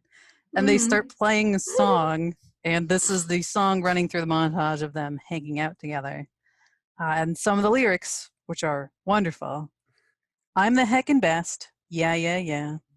Frig all the rest. Frig off. Frig yourself. FRIG. I sing it on the daily now, pretty much. It's stuck in my head. It's stuck in your head. It's wicked catchy. It's gonna be my stomach tattoo. Instead of Thug Life, it's gonna be Frig Off. The whole joke here is they're kids and they don't swear, and they do tell Psycho Goreman that frig is a really cool swear and you can use it in all these different ways. And that's what kids say. Did anybody say that to avoid swearing, or your parents maybe trying to not swear around you or something like that? All the time. I have a coworker now who's in his 60s and he uses that word constantly. Does anybody know what that word means? Frig. Yeah, it's not just a placeholder Oh, for the what does it FUCK mean? word. Oh no. Oh dear. All right, well, I've read Marquis de Sade, so I know what it means. So frigging is basically A great start, by the way. That was a great. yeah. Yeah. I just wanted to throw that out there. To frig is basically to like masturbate. It's just another sexy word, but most specifically like hand stuff, I think. So with Whoa. that frame, I was like, oh, these people do not know what frig means. So Is that where friggin' and the riggin' comes from? probably Reagan and the Reagan. if you Friggin' and the did like riggin'. a Google search to find the definition for frig, it'll give you like, oh, it's like a mild swear, and then underneath that, masturbation though. So with that The Marquis frame, de Sade. it Wow. ruins the whole like cute kid for me, and I'm like, oh man, Ah, these kids is talking about the masturbating now. I can't think about thanks, the Katron. Thank you. Allow me and the Marquis de Sade to ruin this for you. Definitely, people were getting frigged in that book. I can tell you. So among this among this Anyway. friggin' montage, we have Freaking montage. we have Psycho Gorman trying on different outfits, It's so funny. right? And it's like the mom and Mimi just chilling on. The mom is part of it, yes, which is great. And the outfits he tries on, he's wearing a beret, great sunglasses, trying on different stuff. He comes out in like a war outfit, basically, with like shoulder pads. He looks like he's in a metal band, and they're like, no. Nah. I was like, that was the best one. And then he ends up dressed up, and this is a little later, where he dresses up like Sam Neill from Jurassic Park. I wrote it down. That's the exact same thing that I was thinking. It's got to be. He's got the bandana on and everything. Everything, the hat. And what's great is that like he has these built-in shoulder pads. They're part of his, skin structure. And when he puts on the Sam Neill outfit, they're completely gone. It's completely disappeared. Normal shoulder. He still has his spikes in the back. They stick out of his shirt, They though. do. Still got the spikes. He managed to cram, tuck and roll not a bunch of his body parts for that outfit. So good on him. I think you see the dad stealing some cookies that they baked. Oh, Psycho yeah. Goreman, like his hands come out of the cookies and grab the dad's face. Just a bunch of cute little. The bake sale Funny cookies, because the things. dad is a douche. Yep, it was bake sale. It did say it on there. Mm-hmm. I know. I'm glad we watched it again. We watched it on streaming the first time around, and then we got the Blu-ray, and it's just like, so much better detail. You can make out those fine moments. Absolutely. And Nice. it does end right at the diner, where you see Psycho Goreman eating fries, like a horrible monster creature that he is. He like unhinges and extends his bottom jaw. Mm-hmm. And then just Which gave me so fries. much joy. So much joy to watch that. And then we find out that to be eaten is considered a warrior's death. Yes. Which is important to note because that comes in It does. at least 2 more times later on, and it is glorious. I wonder what Worf would have to say about that. Would a Worf like Just to bring the Trek in. As long as you're dying in battle, right? That's all that Yeah, matters. I guess. As long as you're being eaten on the battlefield. And you do see that this is where some of the seeds start to be planted from Psycho Goreman looking at Luke, and he knows that Luke is the weak link here. And if there's any way for him to get out of this, he can try to get to Luke because Mimi's being extra mean. She's taking his fries. She's just being herself. I still do that to my brother. See, if it works, you're not going to stop. Right. So he like talks to Luke in his dreams, which is where we get that great Phantasm-esque sequence where Luke's just in bed and he's surrounded by these crawling corpses coming out of graves. Who don't really make it very far. No, they don't. Like they got that great scene where they bargain and Luke's just like, no. And then PG's like, oh, you're stronger than I thought. And they're like, well, what do we do now? And he's like, we wait for this dream to end. And then it just holds on the long shot of all these writhing corpses. While they're like looking away awkwardly. Yeah. Luke's whole thing is that, well, Mimi found the gem and finders keepers. Finders keepers. That's the law. Psycho Goreman can't argue with that, but does say, does he trust his sister to protect him? And he's sort of like, well, no, I don't. So he's like, yeah, think about that, kid. Yeah, he plants that seed. Mm-hmm. If there's any way for him to get out of this horrible torture that is being under Mimi's control, that's going to be it. So then they're Is this when they go play basketball? Or I think no, it is, crazy yeah, ball. because he's got his new outfit. His Sam Neill outfit. Yeah. They're about to play crazy ball. They go to the school. At the basketball court, that's what it is. Mm-hmm. And you see there's Brain Alistair, the two kids, and Psycho Goreman dressed horrifically as the Sam Neill character. And Mimi is attempting to teach everyone that doesn't know how to play crazy ball. And Psycho Goreman is like, these rules make no sense because it's child rules. Of course they don't make any sense. And while they're standing there, that's when the police show up, because why would you not call the cops on those people? And no good comes of this. So we get two police on the scene, and I don't know if they even managed to fire off a gunshot or not, but they just start shooting with the kids in the fucking background. They like lose their minds. I'm like, you're shooting at kids. Oh my God. But there's a big monster there. And then he looks back and he's like, I should have let them kill you. But he doesn't. Yeah, he doesn't, no. And the police are not impressing Psycho Goreman at all. So he grabs one of them and just melts him.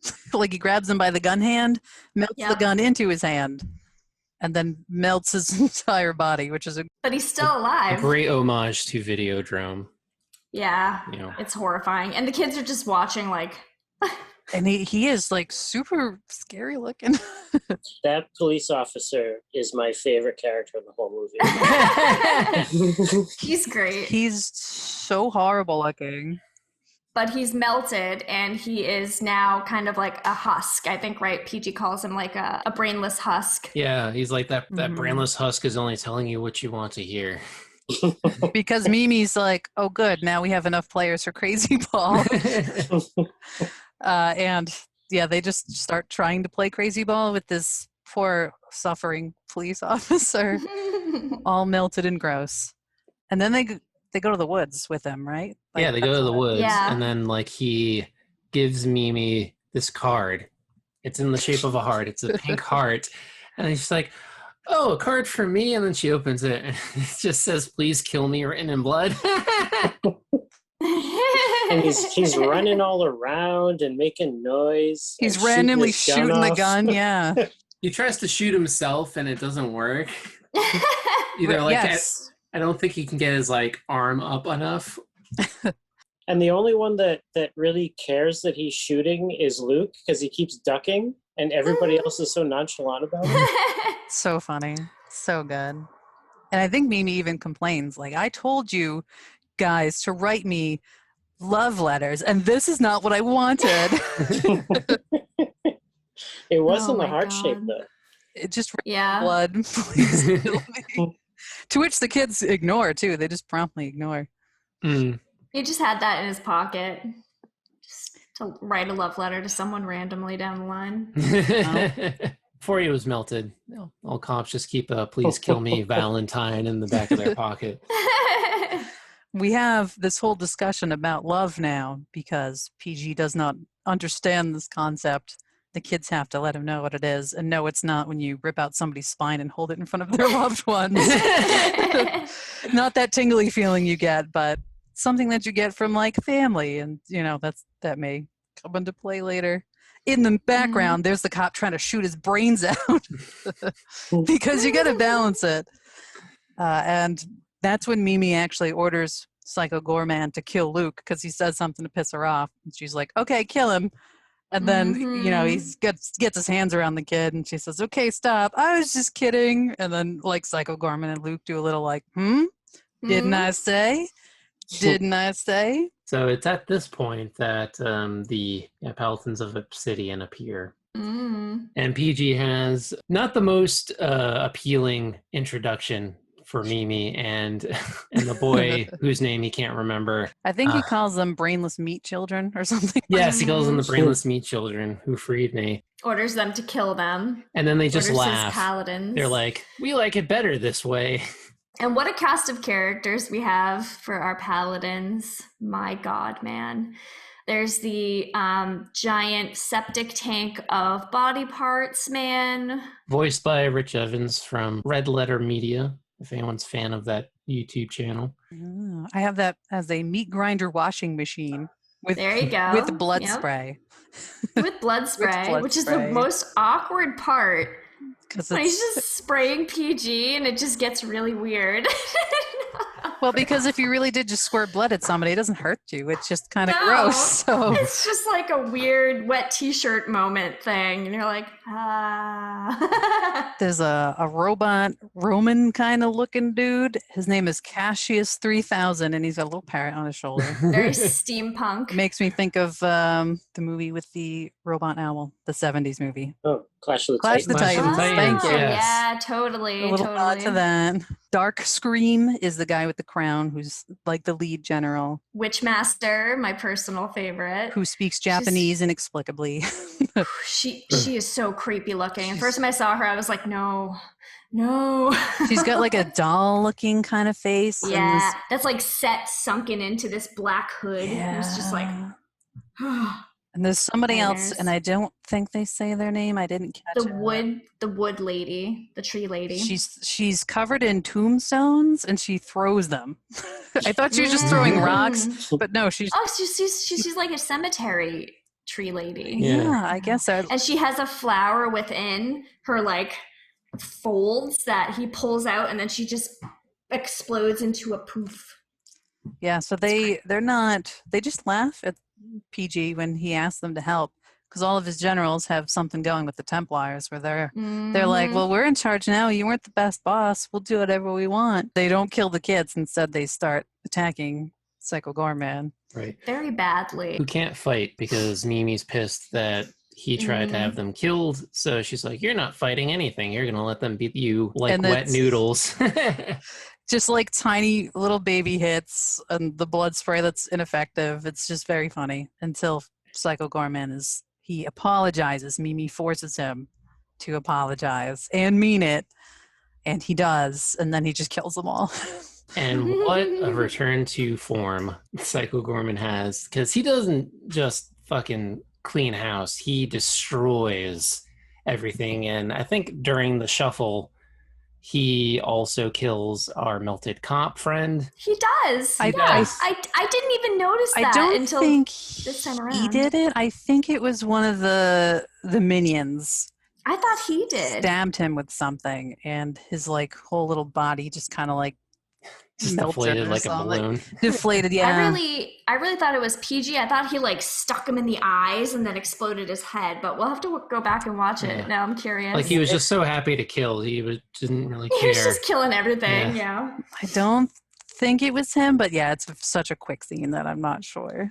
Yeah, but he clears house in a glorious fashion, and then what was the lead paladin? Dark Scream Dark gets Scream. a Actually, warrior's death. gets a warrior's death, Mhm. but actually, right before that, Cassius 3000 gets a little monologue of his own. Right, Psycho Goreman shows him his reflection in the puddle, and he's like, "Where darkness lies in ourselves." And he's like, I think I understand now.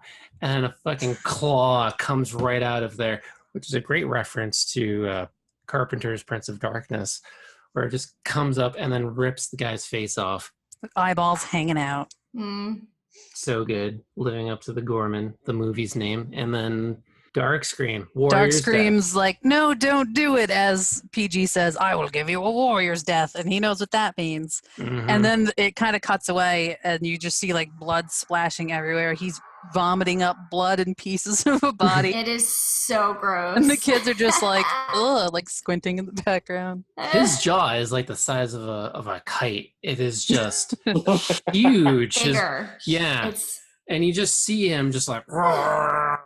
And then it always cuts to Mimi and Luke's reaction, and Mimi is just loving every second of it, while Luke is like almost like to tears and gonna throw up, and then Mimi's right next to him being like, This is so cool. And I think before that, during the fight, it does cut to the kids once and they're just both eating granola bars, just kind of like waiting for it to end. Because at this point they're so desensitized, but I guess the eating is finally like maybe a little bit too much. Mm. And we do find out there's a scene that happens right before this where we see that the Templar Pandora has gotten to Earth. She shows up at the police station where it's apparently Vinny, or Vince, I think was the cop's name, the gun cop that became the melted monster. Apparently it's his birthday. So there's party decorations all over the station and they're eating the birthday cake that says happy birthday Vince while his partner's crying in a chair saying, you won't believe this horrible monster I saw.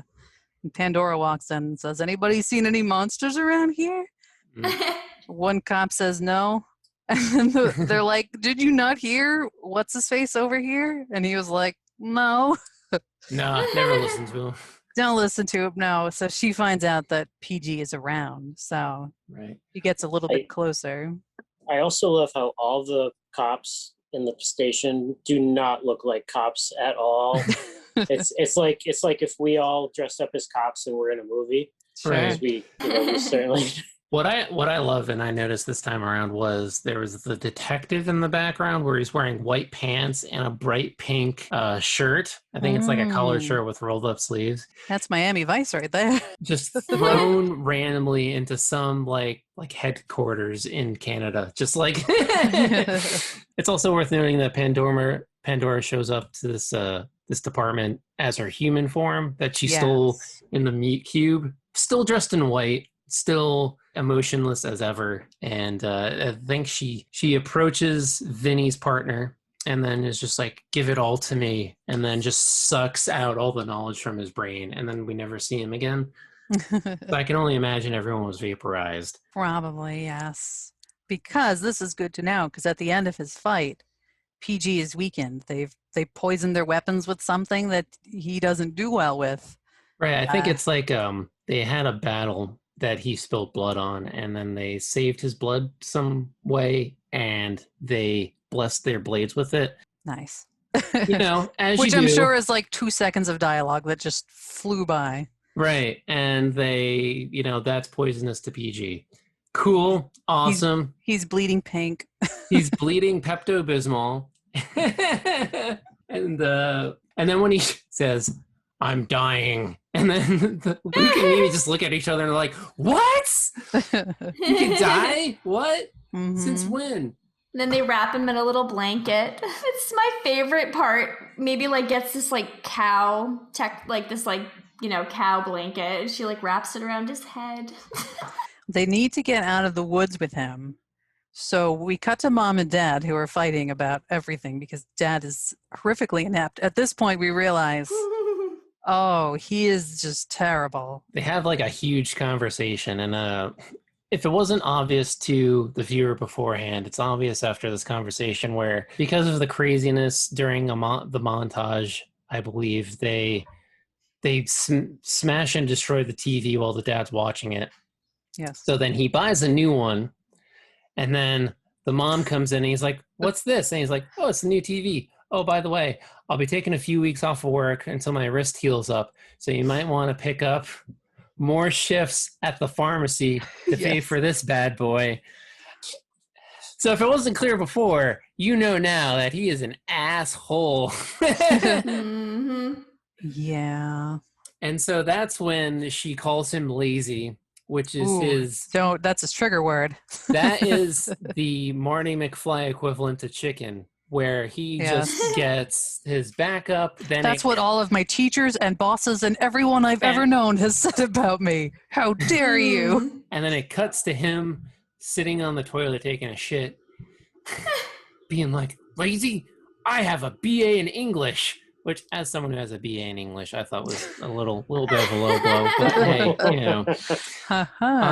and then Psycho Gorman's disembodied facial projection appears while he's taking a shit. Come pick us up in the forest.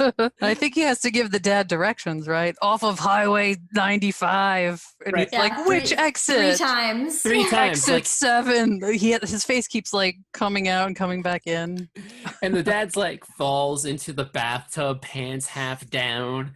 And he's like, I don't know where that is. And he's like, you go down this street to the second set of lights. Yeah. As you can imagine, he's memorized directions somehow, but you know what? He's got every power. It's fine. That's the ridiculousness of it. So, with those pristine directions, they pick up a dying Psycho Gorman, throw him in the back, but he has to move over for Mimi's wagon. Yeah, could you just move over for my wagon? Thanks. And then we begin the third half of the movie where they come home and Pandora in human form is hanging out with the mom. And it begins the setup of what I consider probably the second best joke of the movie. It's something like they pull up with the truck and there's Pandora on the front lawn with mom. And there's Psycho Gorman in the back. So she's had a conversation with mom. We're like, oh, he's a horrible monster and you got to get him away from the kids. And the dad's in the pickup truck with the kids. Luke is sort of like, well, maybe we shouldn't because he's the soft, wet blanket boy and has to be like, I think maybe Psycho Goreman is a horrible monster. We've seen horrible monsters through this whole thing. It's logical that he's a horrible monster. I'm going to go out with mom. So he gets out of the truck. But then Mimi and Dad stay in and they're kind of like, ooh, I don't want to. Mimi obviously loves him, so she doesn't want to give him up. So she's like, please, Dad, please. And Dad's like looking over at mom and they just had a big fight. So he's like, yeah, you want to see something lazy? Oh, guess who's lazy now, Susan? Yes, that's it. Yep. So that's my favorite. Guess who's lazy now? Which does not make sense because he just drives off in the truck with the Psycho Goreman. It's not necessarily lazy. No, it's irresponsible. Look who's lazy. No. It's how's this for lazy, Susan? Yes, because he says lazy Susan, and they must have made that joke just to talk about a lazy Susan. Those little turntables. Yep. Yeah. That was the whole premise of her name, I imagine. And for the first time in this whole episode, I remember what the mom's name is. Yeah, they don't really call each other by their names often, but it's Susan and Greg. That's mom and dad. So we split the party. Boom. Divided. The lines are drawn in the sand. And so Mimi and Greg go back to the shoe factory, and Pandora, Luke, and Susan go to the kitchen. Pandora then sheds her human form, goes back to her sleek white luchadorian-esque outfit, and is making what looks to be like a Kool-Aid of some sort. Yeah, she's got to drink the Kool-Aid. Mom drinks that Kool-Aid and then cut to what turns out to be the final showdown in the shoe factory. We do have Mimi and Dad together. We do see Mimi tucking in Psycho Goreman, who's obviously failing. He's not doing well. So he looks like he's like sick kid on the couch with all the blankets around him. And an odd assortment of blankets. He's got like a zebra print scarf wrapped around his head and a big like fluffy blanket over him. It's so good. Yeah, he says that he does tell them that the only thing that can cure him is the gem if they give it up. Right. But they don't necessarily trust him to do that. And I think maybe he does try to, right? She does. Yeah, she's looking for it in her bag. She's having a hard time finding it, but she goes, "You got to promise not to kill me or my family." And then the dad looking over at the bloody, still bleeding TV, looks over at her, and he goes, "What about not killing the planet or anyone on the planet?" And then as she's looking for the gem, she's like, "Oh yeah, whoops." And he's like, "Yeah, big whoops." But then it just doesn't force her or anything. Just goes back to the TV. Just moves on. But the gem is missing. It's not there. It's not there. It's not where she put it. No. And then the door to the shoe factory breaks down, and there's Pandora. Wait, hold on. There's a great scene right before this where it gets a little religious-y. Oh, is that right here? Okay. I believe so, yes. So Mimi she's having a crisis now where she knows there's going to be a battle between, I believe she says, evil and worse evil, because nobody is good. So there's going to be some battling, and she needs to make this really important decision. So she goes into an office at the shoe factory. There's a crucifix on the wall. So she gets on her knees, and she puts her hands together to pray, and she's asking for some guidance. And as she does so, she stops and says, "Which pair of shades should I wear?" Because that's what she's praying for guidance for. She's already made her decision. And she even says, "Actually, I know I'm going to wear the zebra print ones," throws the other pair of sunglasses somewhere, puts on the zebra print ones, I think she takes the crucifix off the wall, breaks it in half, and then is like, I'm ready. Which is... No, she says there's a new god in town, and it's Psycho Goreman. That's right. And you're like, oh. So I gotta throw in the blasphemy some more there. So not only are the angels Okay. evil and we're on the side of demons, we're just gonna really hit that home where God has no place here unless that God is Psycho Goreman. From the child's point of view, it's even better that it's coming from the kid. I loved it. I love that moment. That was great. Okay, then the door gets kicked down. And we find out it's Pandora and and the Templarian version of Mom. Yeah. Susan drank the Kool-Aid literally and then became bestowed Templarian powers. And she's got her eyes set on Greg. And then we find out that Luke is also in tow with the gem. And so things are not looking good for the PG crowd. No, Mimi kind of steps up and she says, no one tells me what to do. Not you, not the president, not my dad. She points to Dad. Dad says, yep, that's right. PG in his weakened state does what he can. He has to pop up and try to help her. Susan starts fighting Greg, and then Mimi and Luke start fighting. So everybody kind of goes into their little pods of violence at this point. 3-on-3. Goreman in a weakened state. Pandora has her lightsaber-esque sword. Yep, she her holy blade. Pulls it out of her calls back. it. Yes, holy blade. It does glow. It's not made of glow, but the inside of it kind of glows blue. And Goreman remembers some type of Templarian mythos, like a charter or something, that says they have to bestow some type of like mercy, so you get to challenge a combat challenge, if you will. Yes. She's like, okay, what are your terms? And then he goes, Mimi, you get to decide the challenge. And ladies and gentlemen, crazy ball. Crazy ball. So Crazy it ball. comes into play a third time in this film. And if you thought they were done with it, you were heckin' wrong. Here comes the crazy ball challenge. And so Pandora is completely confused.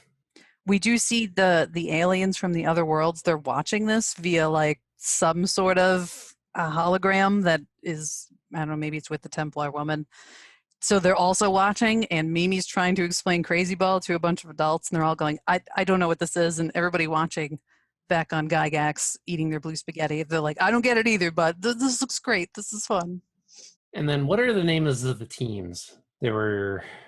I don't remember. It's like Team Losers and Team Hero. Yeah, something like that. Something like that. Yeah. And of course, Mimi named her own team Team Hero.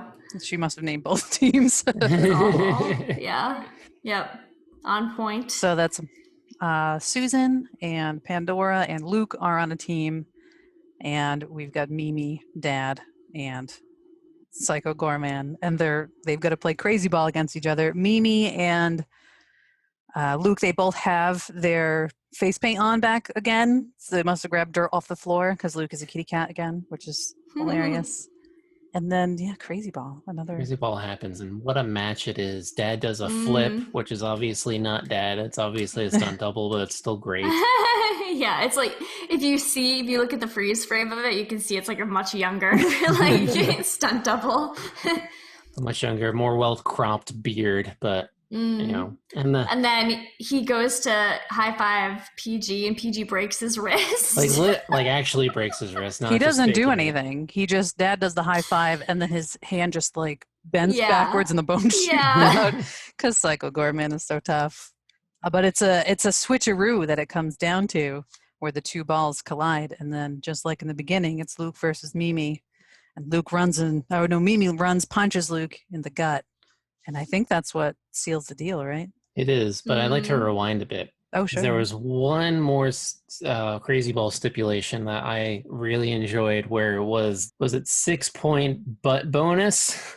Oh, yeah. yeah. Where if you nail someone on the ass, you get 6 points. And Psycho Goreman gets someone in the ass. I think he gets Pandora on the ass. He gets Pandora on the ass, and he is psyched. He is so happy. He's like, 6-point butt bonus! It's like 2 seconds, but it's so good. So then to clarify about the switcheroo, right? The balls hit in the air. Yes. And then what happens is you have to hit your opponent. Be the first one to hit your opponent. And then if that Yes. happens, you get all of your opponent's points plus one. Plus one. So Yeah. it's a big friggin' deal. That's a super kid move too, like everything plus one. Yeah.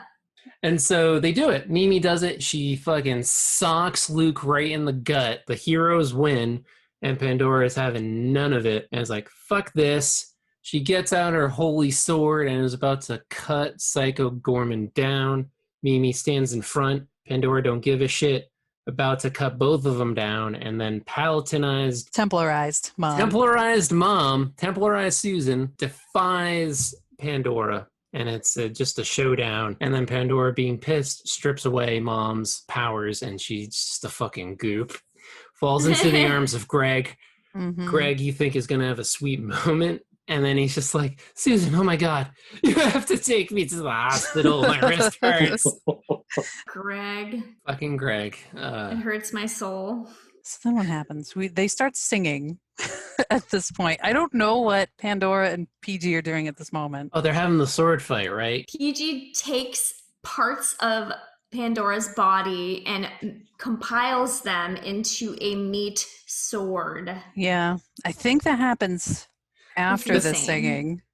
Oh, they're fighting, and then they sing during the fight. Okay. Yeah. Yeah, like he gets like a second wind minus his gem. He's like, Pandora's like, what kind of sword are you going to use? And he's like, I will make one. And then he just starts ripping pieces of Pandora out and makes I think he like rips her spine out. He pulls her like eyeball out, a bunch of other stuff, and makes it. Yeah, she's pretty wrecked looking, and yet she still is a spry. This is before somehow. and he makes like this fucking 6-foot sword. A wiggly meat sword. It's like the ones you get at King Richard's Fair. It's like the giant turkey leg that's definitely not a turkey leg. It's something else. It's an Something emu. atrocious from hell, covered in intestines.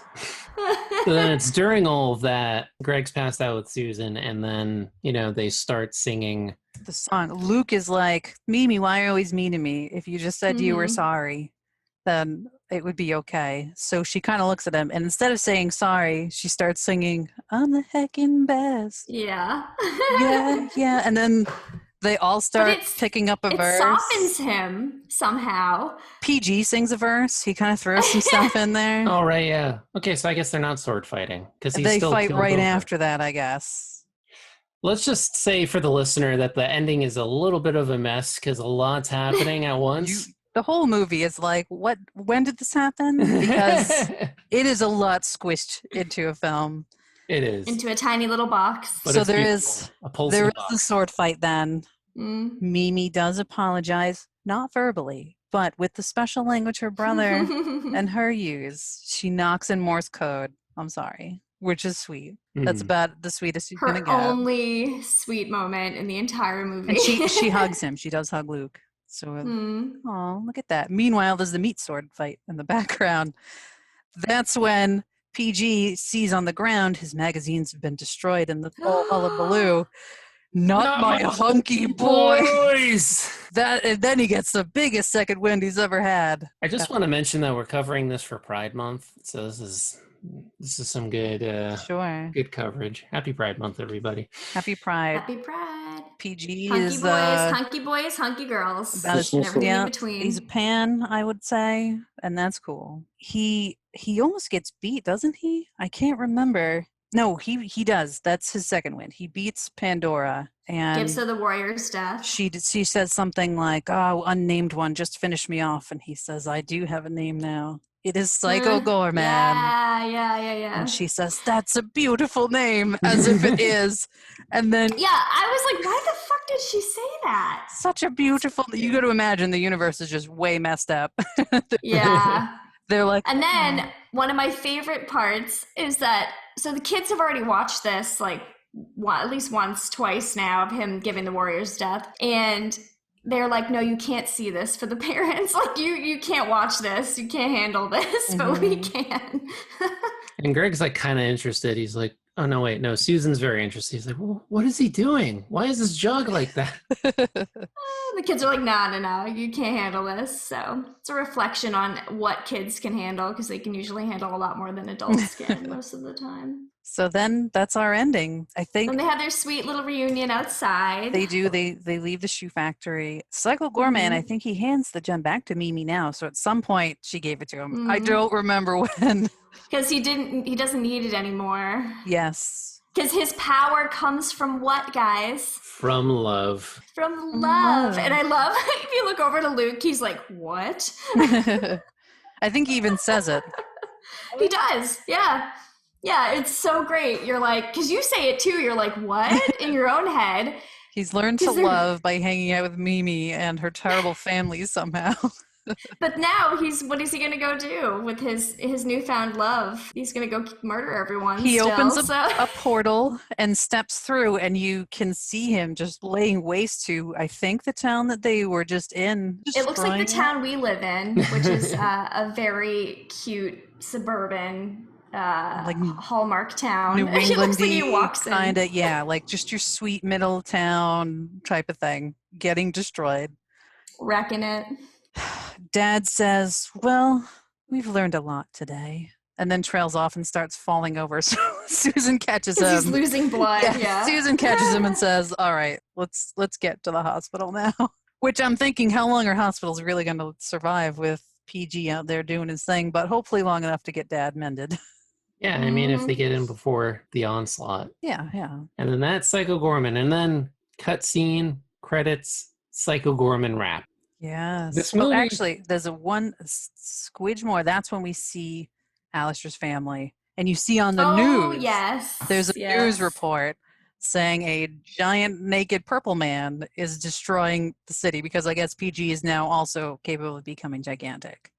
So he is definitely destroying everything. He's Godzilla-ing, like hardcore. And Alistair's family ignores that he is a giant brain. It's just a giant Grover, just laying waste. And then the track kicks in. Now, we've already been blessed with the FRIG Off song, but that is not the end of the original soundtrack of Psycho Goreman.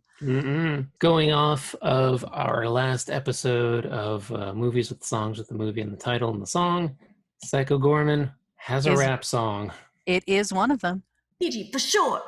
And it's so great. Look up, for those listening, Shudder, where this is being streamed exclusively, posted the music video for this song. And it is wonderful. It is VHS 90s throwback MC wearing his PG mask and some great chains and a hat over it, like little ball cap. Yeah.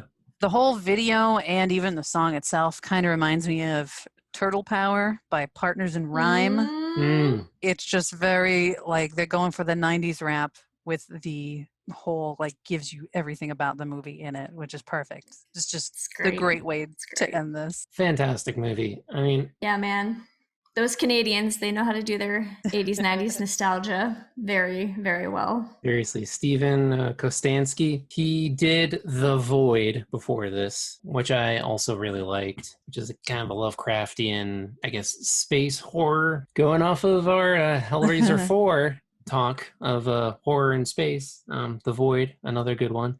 And he also did a movie called Father's Day, which I have not seen, but I hear it's very trauma-esque and really good. But yeah, knocked out of the park with this one. I mean, this already has a huge fan base, and I can just see it growing over time. This is definitely going to be one of those 5, 10, maybe even like 2 months from now, midnight screening, going to be sold out and a raucous crowd. Yeah, it's just unfortunate. It was released during COVID, so it was kind of like delayed and pushed around and pushed back and all that. So maybe with the Halloween season coming up this year, it'll get its due. Yeah, who knows? Which character would you guys be for Halloween? I'd be my favorite cop guy. Yes. Oh, so gross and wonderful. But you could wear the uniform would be pretty comfortable. So you just have to wear like the prosthetics would not be. That's okay. I would be Witch Master. She was so cool. Oh, she's cool. Ooh. Oh, I don't know. Maybe I'd make a really funny cardboard version of washing machine meat grinder thing. Yes. Oh, I would love it so much. It would be terrible to wear, but I think it would be appreciated by many if I could make a funny version of that. Yeah. For sure. I'd be Tube Man. Tube Man, aka the brain. The brain guy. How are you gonna do that? You're gonna put something on top of your head and just be Yeah, I could either go the really tall route and then just have his body be my helmet, or I could just put a tube over my head. That's Put your comfortable. head. Oh, maybe paint your face as a skeleton, as a brain, sort of. Oh yeah, I that's don't true know. too. Any other ideas out there in the audience? Leave us a comment. Yeah, let us know. Who would you want to be for Halloween out of the PG crew? There's a lot of possibilities, and all of them are fun. All of them are great. Thanks, everybody. Definitely highly recommended. For anybody that likes any of those nostalgia things, it's like Goosebumps for adults. It's just silly and made for people that probably are exactly our audience. So yeah. Yeah, absolutely. Again, it's streaming on Shudder exclusively. I think it's available on VOD everywhere. And they released it on Blu-ray. There's a pretty regular edition in the United States. I happen to get the Canadian edition called the Limited Hunky Boy Ultimate Edition. It comes with some amazing trading cards as well as the soundtrack on CD. Oh, nice. I don't know how available this one is, but the same company released a more standard version of this. So either way, pick it up. It's great. The extras are worth getting. On this version, there's 3 commentary tracks, which I've yet to delve into, but you got the director, and then you have the guy who was actually Psycho Goreman himself, the man in the rubber suit. And then I think it also has interviews with the people who did the special effects, so the miniatures and stuff like that. So pretty hefty in the extra features. So if you love it as much as we do, it's definitely worth seeking out. So recommendations based off of Psycho Goreman. Katron, what have you got for us? I got one that I immediately thought of before I even saw the movie. I knew this would be very similar. It's 2015's Turbo Kid. Ooh, yes. So has anybody seen Turbo Kid? I have. Yeah, it's great. Go on. I haven't seen it in a while. I've tried to get us to watch it for many a Midnite Romero Society meeting because I love it so much, but I haven't seen it in so long. And I know it'll be a great movie to see in a big crowd. So this is also a Canadian film. It is just so fun and very nostalgia fueled. It's got a synth soundtrack like Psycho Goreman. And it takes place in a future filled with acid rain and wars and nuclear winter in the future of 1997. Ooh, yes. So I've been there. It's a horrific future for all of us. And that's the joke, is that this movie is from 2015 and 1997 is the future. Oh, that's kind of cool. I like that idea. It's just so cool. The costumes are so cool. Everything's kind of simple but perfect. And it's this post-apocalyptic, I guess, dystopian Canadian future. The opening, it's people on bikes because cars don't work anymore, I guess. So you get this kid rolling up on a bike. He's wearing like a bright red helmet and rainbow like elbow pads and knee pads on his little bike. And he's going through a bunch of garbage and he pulls out a Rubik's Cube. And there's several heads on spikes hanging out around him. So you know things aren't well. And he kind of bikes back to his little house that is this kind of, I think it's an underground or like in a cave or something where he's got all of his little treasures. So this world is very Mad Max-ish. There's gangs of baddies hanging out that have like saw blades for arms and whatnot. And the kid who is our protagonist, he never has a name. He's just the kid. He loves this comic book character called Turbo Rider that he idolizes him. So he kind of dresses like him. There's a big poster on his wall. And at some point, he finds what looks to be perhaps a Turbo Rider costume and puts it on and becomes the Turbo Kid. So just amazing synth soundtrack by a band called Les Matos, who are wonderful. I got to see them live. They were actually touring with Carpenter Brute. Oh, that's opened awesome. for them. So if you're aware of Carpenter Brute, it's similar to that. Hell yeah. I think it's two French Canadian dudes with like turntables was all that we saw, but they were so good live. So good. Nice. I love Carpenter Brute. That's awesome. So you probably love Les Matos then. They also did the soundtrack for the movie Summer of '84, and that's made by the same people. This was a Canadian/New Zealand film, so I guess it was filmed in both places.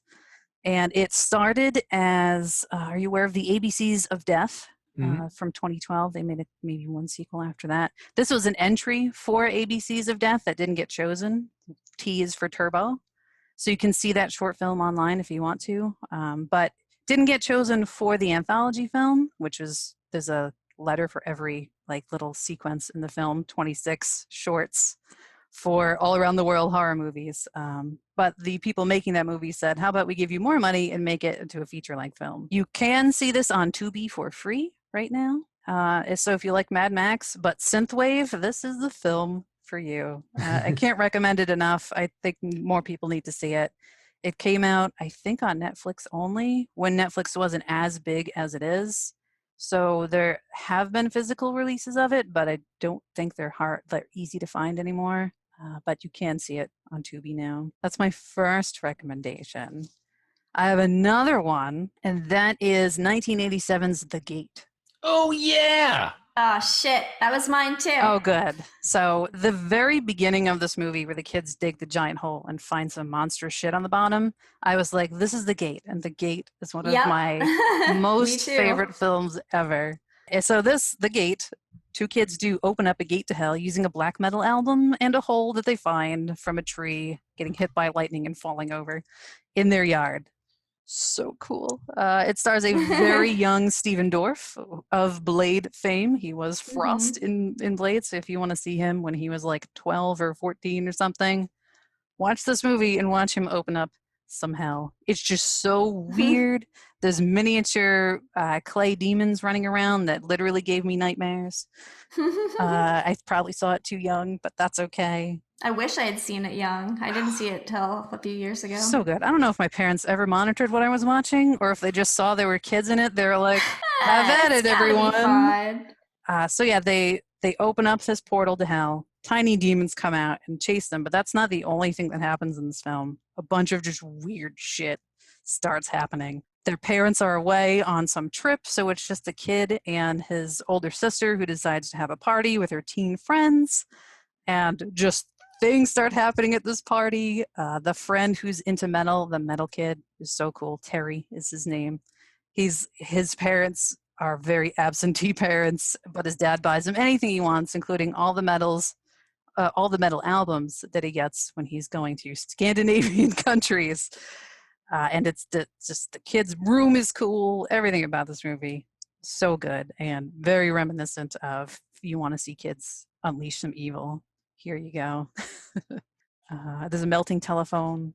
Weird shit just happens to the pictures in the background. It's just so good. Why did you think of this one, Miss Jenny? I loved it. I'm actually happy that you talked about it because you know all the fine details of it. I've only seen it once. I loved every second of it. And when I was watching Psycho Goreman for the first time, I was like, The Gate. Like, that's all I could think about. I was like, this would be a fucking awesome double feature. Everything about it is my childhood amazingness. It has, the same elements. You've got your giant hole in the backyard. You've got demons. You've got weird things happening. You've got absentee parents and crazy kids, unruly crazy kids. It's also Canadian. Oh, see, I didn't realize that. Thank you, Canada. Or just the director was Canadian. There was Canadian parts. There is a sequel to The Gate that is a little bit more weird. It's a bit more silly. I haven't seen it in a while. I did buy it on Blu-ray, but I haven't watched it in a while, but I remember it getting just dumb but fun. They do kill a hamster, and it is a sacrificial hamster. And I think wish making. I think they do things about wishes, which is not at all the first movie. But also silly if you want to keep going down that route. Yeah, I have not seen the sequel. I didn't know there was one, so that's really cool. Yeah, man. I also vouch for this movie. This movie freaking rocks. So I love The Gate. You like evil, you like demons, you like metal that is the fault of all of this? Hell yes. Go for it. It would pair really well with Deathgasm, another that's true. metal-infused movie. Thank you, Kai. No problem. Jet Mike. Yo. What have you got for us? Well, the first film that popped into my brain upon seeing this was Monster Squad. Another of my favorite movies of all time. 1987. So it was kind of like the previous generation's kind of homage, the way that Psycho Goreman had so many homages. It's a very nostalgic film. You can't say Universal Monsters because Universal didn't put it out, but it basically had the Universal Monsters in it. There's no creature from the Black Lagoon. He's Gilman, but everybody else who was public domain, you could still say Dracula and Frankenstein's monster or whatever. But Fred Dekker, he never got his due as a great director and a great historian of horror. But yeah, this is a love piece where it focuses on the kids, and the monsters they don't have an extreme relationship as you would have in 2021. The monsters are in search of an amulet, and they, slowly the tiniest, littlest kid befriends Frankenstein's monster while everybody's trying to fight the bad monsters. But, she sees the heart in one of them, and there's a lot of very similar themes to this film. So if you're into that nostalgic thing and you want to see, if you see Psycho Goreman, you say, I like the heart that this movie has, despite all of the violence and, whatever. The violence is way toned down in the 1980s, but it still has, you'll get that feel. It's very fun. It's very humorous, very entertaining way to spend 90 minutes or whatever the runtime is. And that it's a movie about horror fans, kids who are horror fans, probably helped start me down that path, because I definitely saw it as a kid, because my parents were like, kid movie, here you go. And it definitely was like, oh, they loved them. They had to pass trivia to get into their Monster Squad. One of the kids is wearing a Stephen King Rules t-shirt, which you do see in Stranger Things. That I think this is a good time to bring some of this stuff back that kind of wasn't a thing before. Like Stranger Things really hit that nostalgic kind of vibe. Like, hey, remember when kids used to do stuff and we put kids in movies and it wasn't necessarily for kids? Here you go. So Monster Squad is a perfect recommendation for a Psycho Goreman fan. Absolutely. And Tom Noonan, who plays Frankenstein's monster, fantastic. Also played the killer in Michael Mann's Manhunter. So it's very interesting to see him in this movie where he's a little bit more, he's still like the socially awkward and odd character, but he's a lot more enduring in Monster Squad. So it's a very interesting performance from him, but I love it. It's great. I didn't see this as young, probably in my mid-20s, but it's great. It's great as a horror lover. You definitely relate. And there's an 80s montage in the middle. And there's an 80s montage. A legit 80s montage. It's beautiful. The kid who played Rudy, who's like the older, cool kid with the motorcycle jacket, I, of course, was in love with him as a young person. He was also in Kids Incorporated, if anybody remembers that show. So he apparently also had like a real life band and made music in his life. If you're wondering what's Rudy up to, it was making music. And if you're haven't seen the movie, but you fan enough to know the line "Wolfman's got nards," that's where it came from. Yes, it is. Excellent. It's basically Goonies, but with monsters. But I feel like it's a little bit better. The way they treat the kid who is bigger than all the other kids is so much better in this movie. That it's one of those things that doesn't always age well, but they treat Horace much better than they treat Chunk in the Goonies. I want to go back to the Goonies. I haven't seen it in so long. Goonies, Monster Squad. Watch those together. That's when I fell in love with Cyndi Lauper. I was like, whoa. That's very good. So good. Goonies came out on 4K recently. I don't know about Monster Squad. I know it had 2 Blu-ray releases that are both out of print. It is now on Amazon and iTunes. So if you haven't watched that, that's where you can get it. I think it's overdue. It's overdue for another rediscovery for sure. Definitely. Yeah. Thank you, Jet Mike. Yeah. Jenny from the Grave. What have you got for us? So The Gate was kind of my genre pick, very similar sci-fi, horror, whatever. My other pick goes more down the road of mischievous children. And my pick is Problem Child from 1990. Kind of a wicked deep cut. Has anybody seen this? You bet I have. And the sequel. Excellent. There's 2 sequels. I don't think I've seen the third one yet, but I've seen one and 2. I haven't seen the third one either. Yeah. So this is a 1990s film starring a bunch of hot names. John Ritter, Jack Warden, Gilbert Gottfried, Amy Yasbeck, Michael Richards, just to name a few. And it is about the shittiest child you will ever meet in your life. a little bastard. Yeah. He is, so John Ritter's character and his wife Flo are kind of suburban, well-off sporting goods store owners looking for I think they can't have a child for one reason or another, so they're looking to adopt a child, and they somehow get their hands on, oh my gosh, what is his name? Junior, from an adoption agency, a little redheaded. I think he's probably like 6 or 7, maybe, I don't know. And he is adopted, and then things start going very, very wrong, and he turns out to be like this evil monster like child who just ruins everything. He ruins birthday parties. He he does so many evil, awful things. It is great. And he is correspondence with a serial killer. Like, that's how evil he is. Right, that's his idol, is the serial killer. Yeah, his idols are serial killers. So he is this little demon child, screws everything up for these two, suburbanites that have adopted him. And I don't want to give too much away because you should just watch it and revel in it, because it is just beautifully done. And it's a classic. It's totally nostalgic for me. I saw it when I was young, and I was like, yeah, evil kid. That's, I can relate to that, man.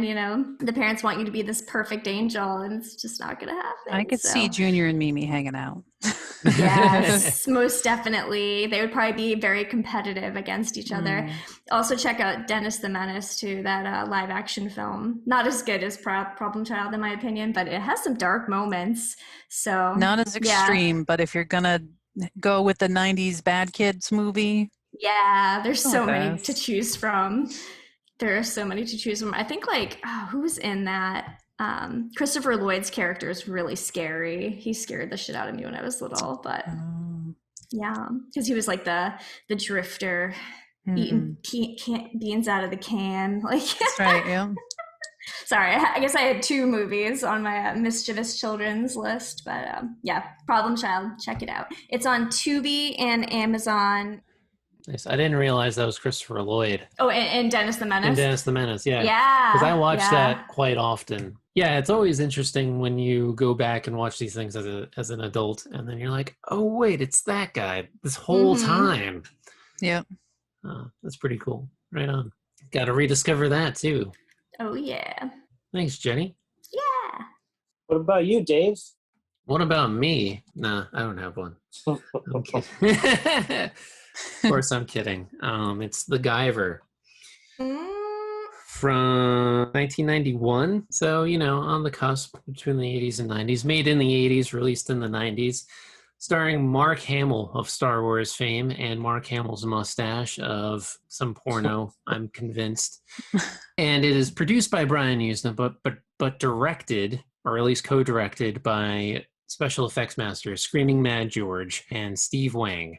And this is quite a hoot. It's based off of a manga. I've never read the manga, so I don't know if it shares its different tonal shifts. But this is like one of those movies where, much like Psycho Goreman, you could say like kids could empathize with it, but it's very much an adult movie because it definitely has amazing creature effects. In addition to Mark Hamill, you also have who's the guy from The Hills Have Eyes? Michael Berryman, and he runs this gang of aliens who, like, the whole premise is like there are these aliens who hide under the guise of being human, and they're like somewhat of an advanced species because they can transform and they have different abilities. But the Guyver is like this, I guess, synthetic type of device that can level the playing field. So if anyone gets control of this mechanism, they get like these incredible superpowers and almost like near invincibility. So this like kind of schmuck fellow accidentally gets a hold of the Guyver and then becomes this badass superhero. It's great, but the tonal shifts are very weird because you'll have like this strong slapsticky type of moments right next to like these super violent, gory moments. And it just changes on a beat.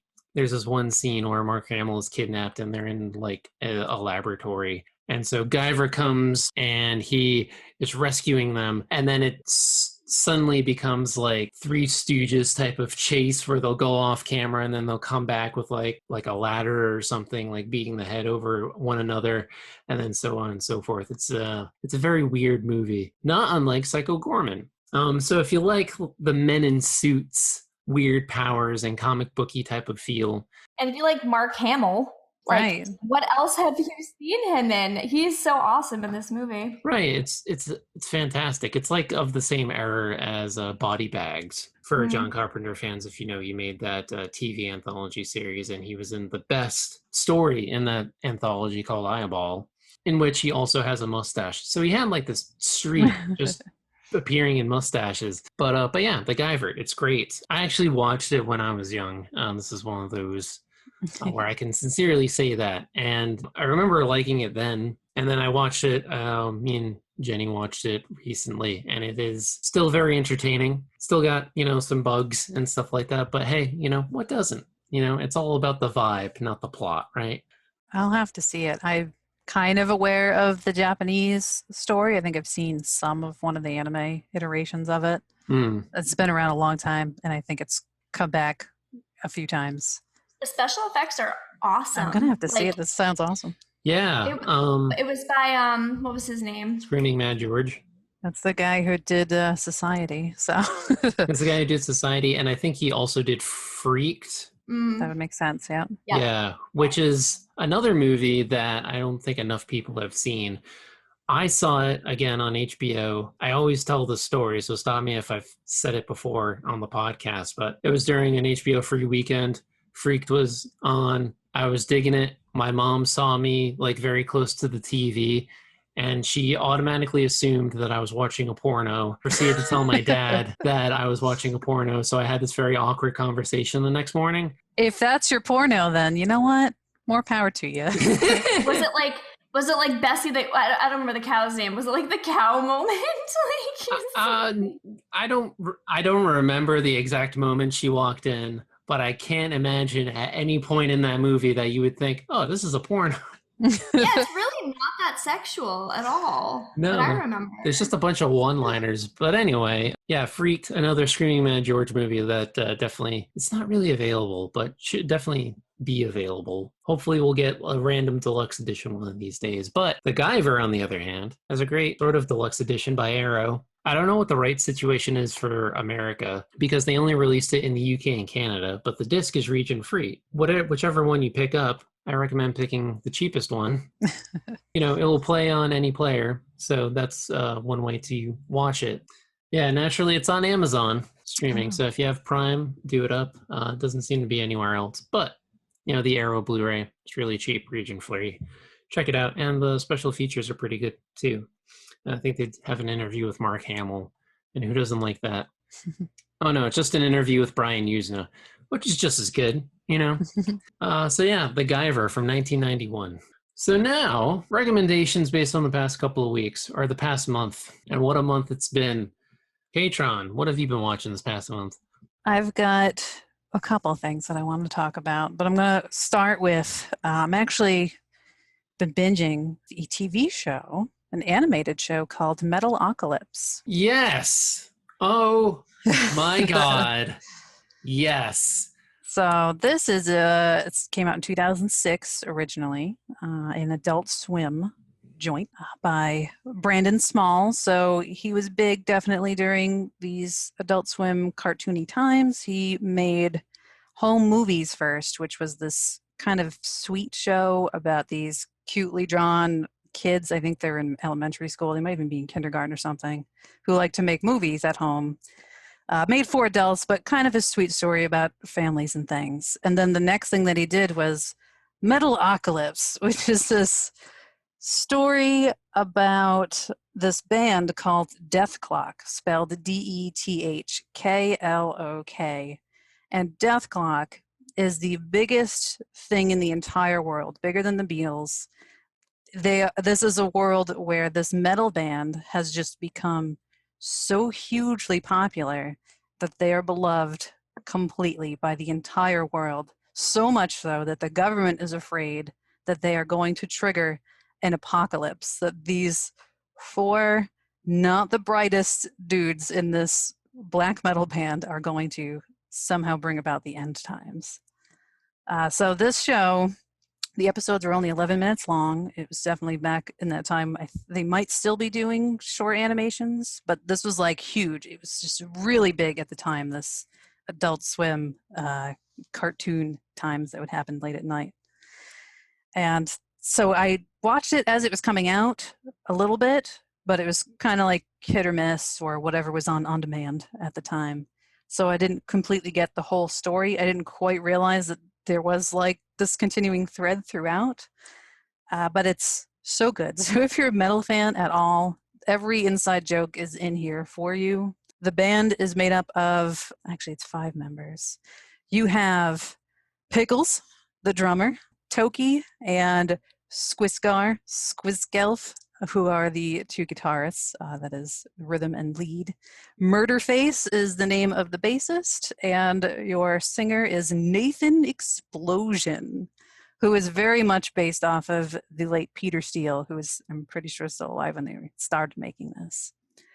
And it's great. There's music in it that Brandon Small wrote that is all metal songs. The very first episode is about the band selling out to make a coffee jingle for Duncan Hills, a fictional coffee brand. And the biggest thing about this show is how gory it is. So their fans just die at all of their shows because everything is very intense and brutal and metal.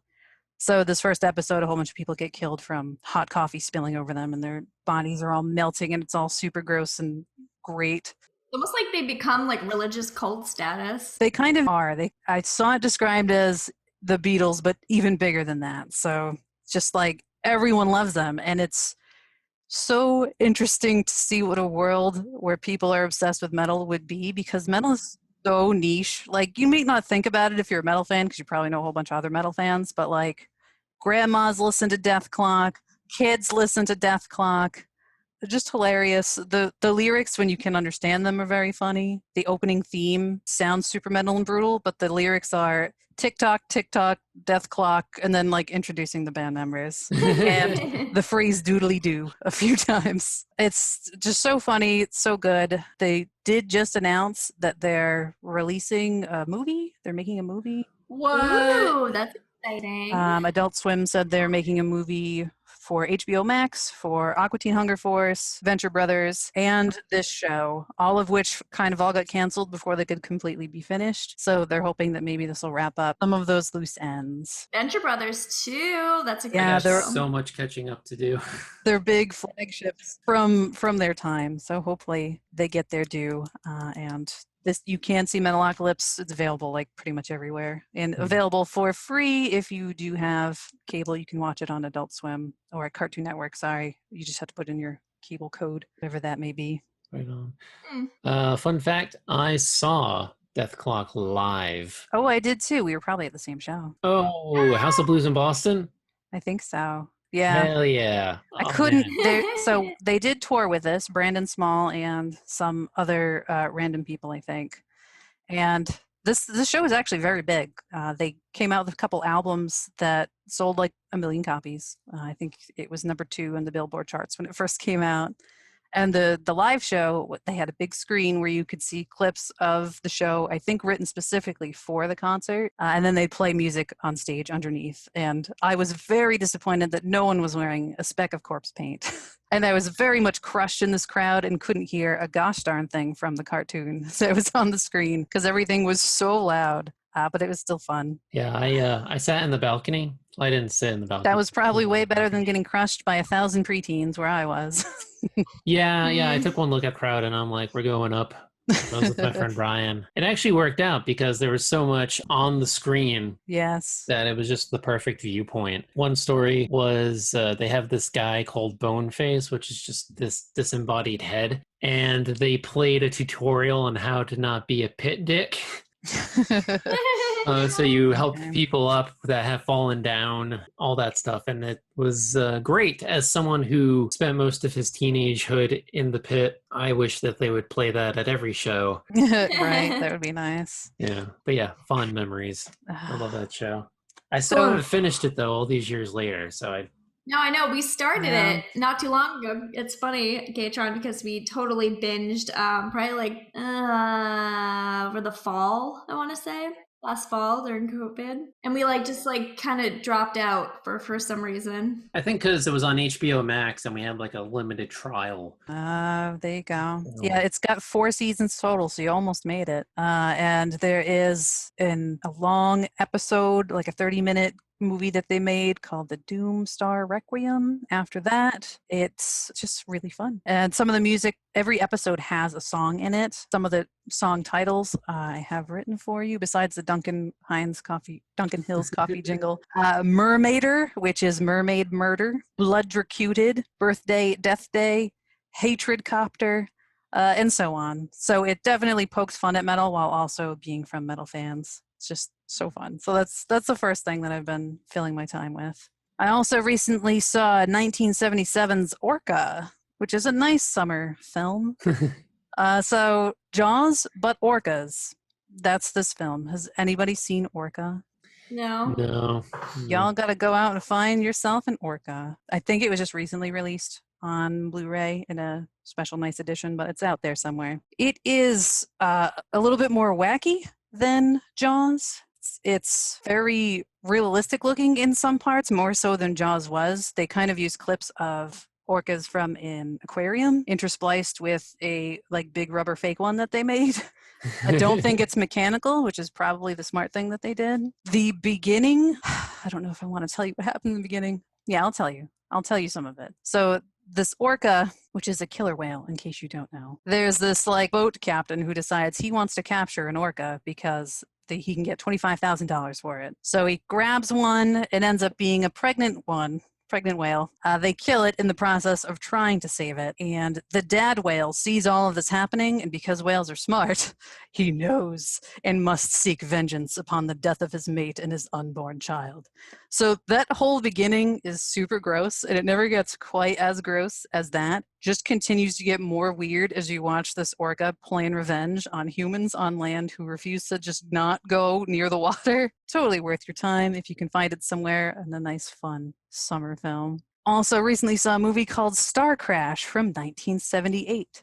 Saw this on Comet, which is, if you don't have cable, this is a channel that has sci-fi stuff on it. Star Crash is an Italian low-budget Star Wars, like literally a ripoff of Star Wars, made by, I believe, the person who made this film was told, go make a Star Wars, and he read the Star Wars novelization without seeing the film first, and then started making his script from there. I wasn't quite sure if it was supposed to be Star Wars until I saw legit somebody just pull out a lightsaber, and then I was like, oh. Okay. Terrible costumes. I was delirious after getting my COVID shot at this point while watching this film, so it was even better for me. And David Hasselhoff is in it. So, Whoa. Oh, man. there's that. And the last one I want to share is another 70s movie called California Split. It's completely out of left field from everything else. This is a 1974 Wow. movie about 2 dudes gambling. So one is a straight-laced magazine worker, owner, something. The other is this free-spirited, loves to gamble dude. The 2 of them kind of pair up and then go on a gambling adventure together. Not as fun as, say, The Color of Money starring Tom Cruise. That one is more fun and silly, I would say. This one was a little bit more serious, but very interesting for the 70s, like casinos that you'll see and the costumes and the sleaziness. Just an interesting film, and I got a lot of anxiety at the end, apparently, watching people gamble. No. Big tons of money makes me go, oh my god, oh my god. Just an interesting film to see. So that's what I've been busy with my time. And I recommend other people to waste their time as I have. That's great. What a diverse selection. I like it. I love it. Yeah, some deep cuts. Yeah, well, thank you, Katron. No problem.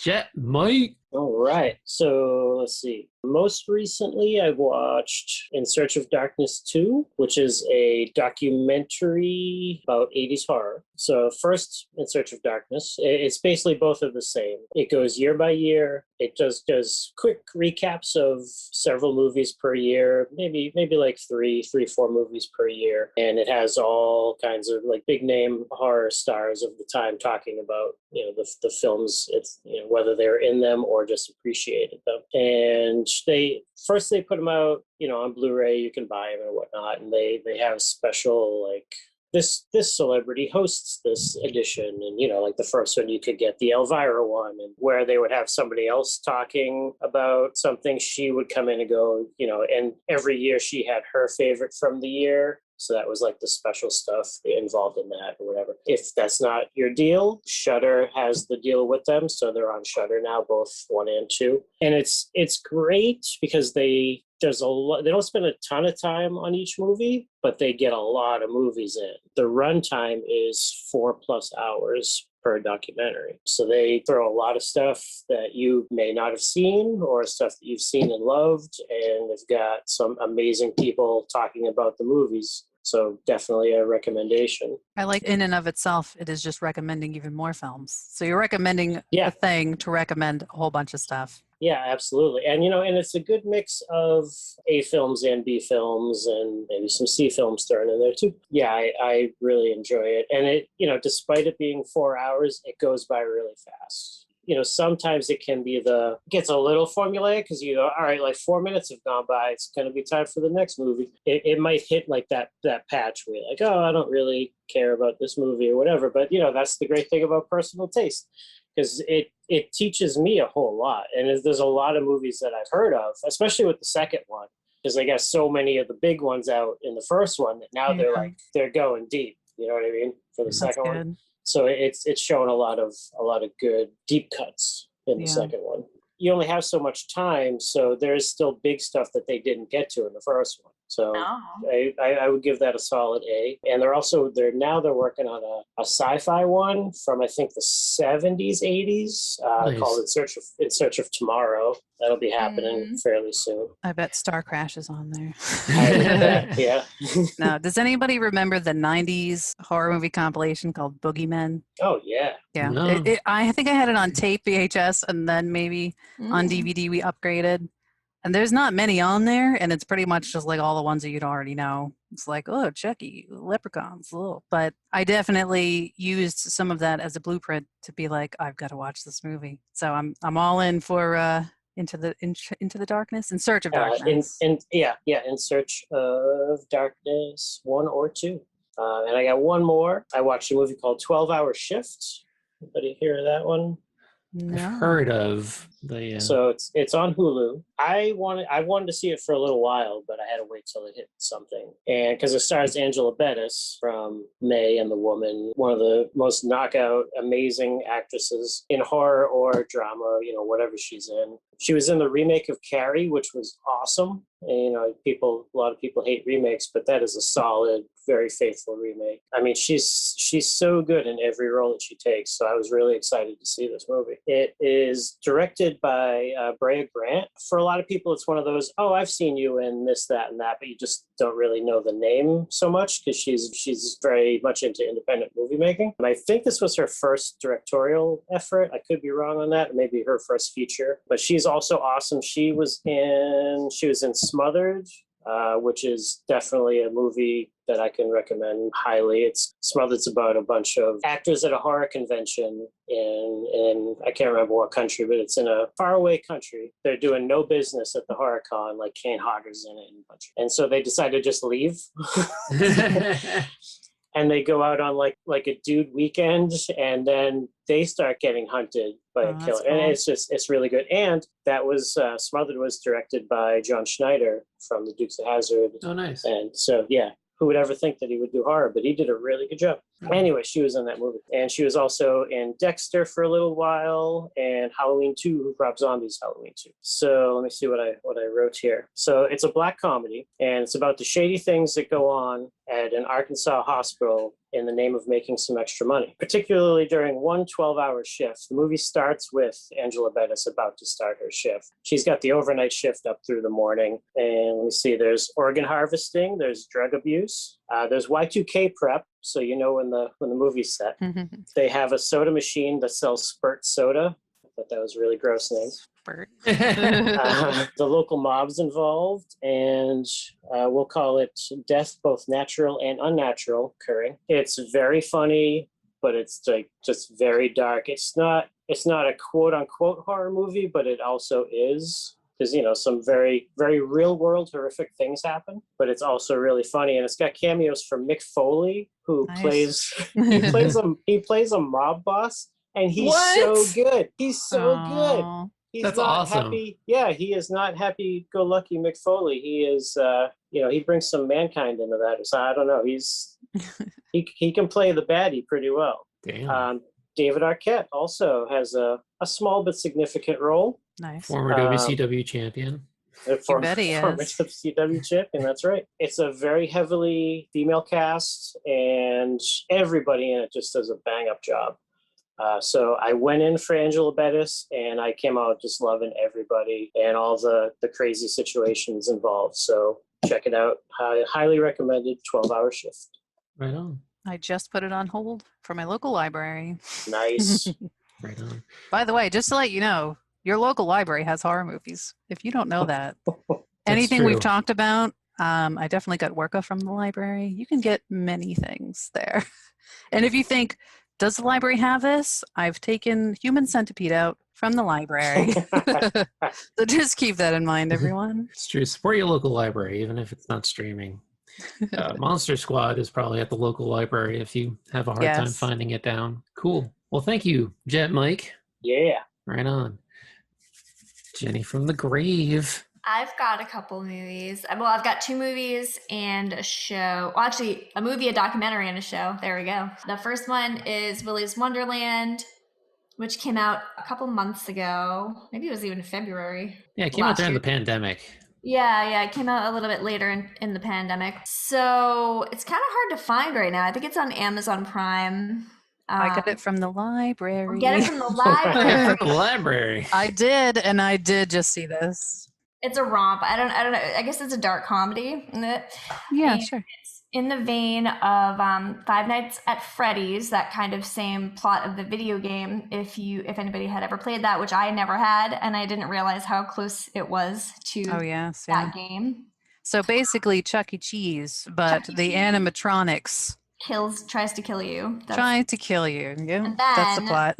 It is produced by and starring Nicolas Cage, Sir Nicolas Cage. I've knighted him. Nobody else did. Fine. In my eyes, he is knighted. You go, Queen. It's so silly. He has like 2 lines in the whole movie, I swear. So he's just this like silent man who's It's very much like Ryan Gosling's character in Drive. Yeah. Yep. Just a like, silent type. Cool. Drinking energy drinks. He gets a flat tire and he ends up having to pay off fixing his car by cleaning up this old Chuck E. Cheese kind of place that has gone Willy's into Wonderland. Disrepair. Yeah, Willy's Wonderland. It's like so gross and nasty, and the big puppets in the back are all like broken and disheveled looking, and he has to clean it up all by himself, and it's very weird and suspect. Like, why? Okay, the owner wants to clean it up so that he can reopen and make more money on Willy's Wonderland, and it is all about what happens inside when the doors are closed and those animatronics aren't so innocent looking. It's got its ups and downs. I wouldn't say it's like an A+ plot line. Mostly I liked it because it was Nicolas Cage being Nicolas Cage. And the puppetry is really great too. Sometimes, sometimes that makes a movie, even if the plot is a little wishy-washy. It's just acting's great, and the the production was fun. So that's my first movie. Check it out. It's a weird one. Don't go in expecting too much. Just let it wash over you, as I like to say. Sure, yeah. If Five Nights at Freddy's starring Nicolas Cage is what you hear and say, "Ooh, cool," then yeah, that's it. That's all you need to know. Don't think hard. Yeah, Nick Cage playing pinball is worth the price of admission. Pounding energy drinks. Yeah.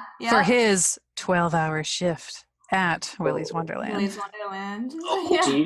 Do you guys know the YouTube show Horror's Hallowed Grounds? No. Mm-mm. So Sean Clark makes it. He's an agent, a celebrity agent. He would come to Rock and Shock sometimes, and he's a good dude. And his show is awesome. Horror's Hallowed Grounds. He goes and does all the film locations and films them and talks about the movie. And this is where they shot this, and tells some history of the movie. A lot of behind the scenes stuff, and he just put one out for that movie. Oh, he dropped it like last. Yeah, he put it out like last week. That's cool. I bet it was in like some weird like backwater town in like Michigan. Oh yeah.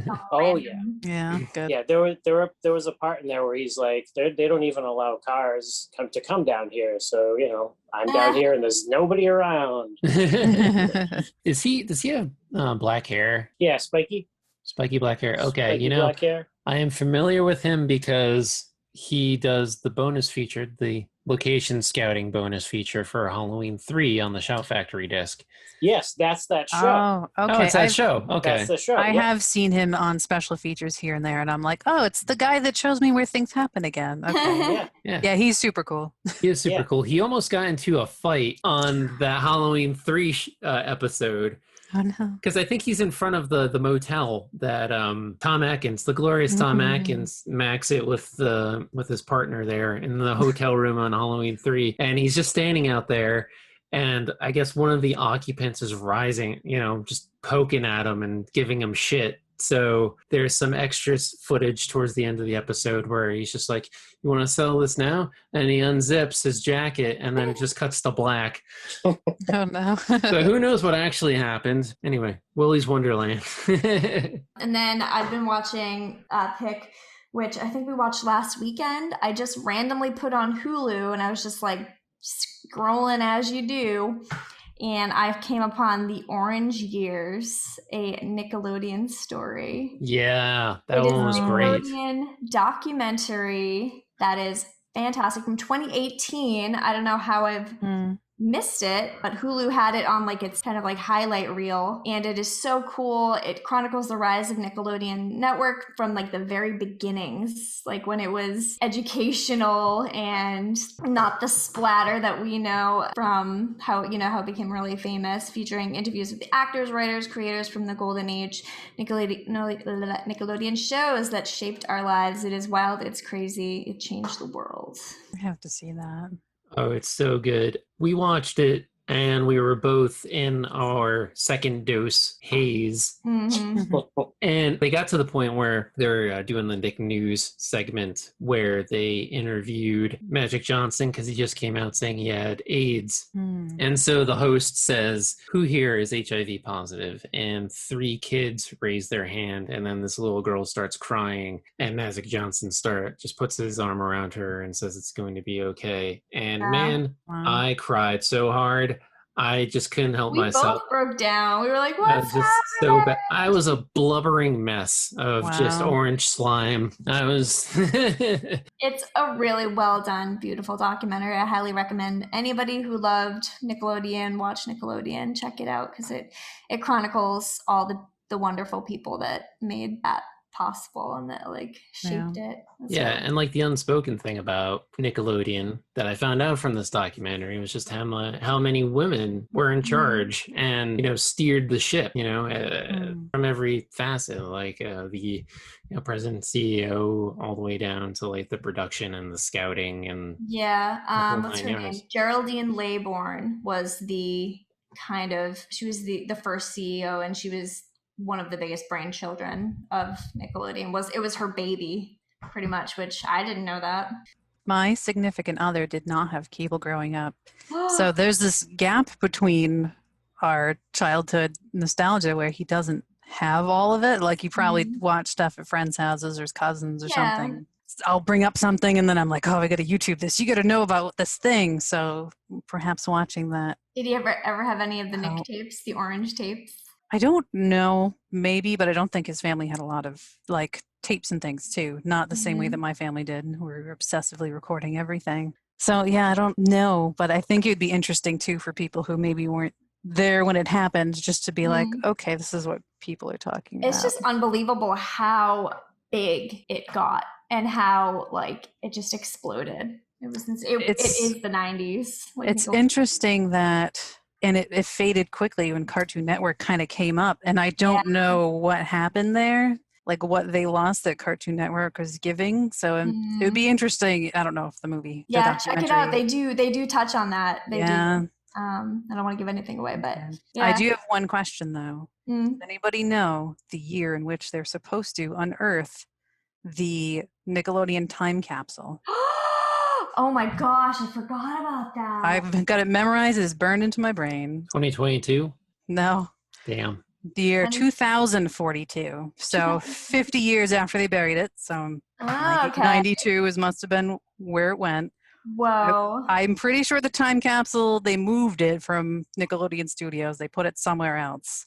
But I'm still hoping that they do unearth it in 20 more years. I'll be there, hopefully. I'll be there too, yeah. Watching. But you can go online and look up stuff about it. I don't know if they mentioned it in the documentary, but I think there's a full list of everything I'm gonna check they that put out. in there. That's neat. We had a Ren and Stimpy Stinkiest Stories VHS tape that was our like holy Bible. Yeah. And our parents didn't want us watching it at our Nana's house or at my grandparents' house. And so they would hide it in the same spot each time. Fools. And of course we found it and we were like, hey. Nice. Instead of just getting rid of it, they hid it every time. But yeah, it was our holy Bible. It's so good. Yep. That's my picks. Right on. What about you, Midnight Dave?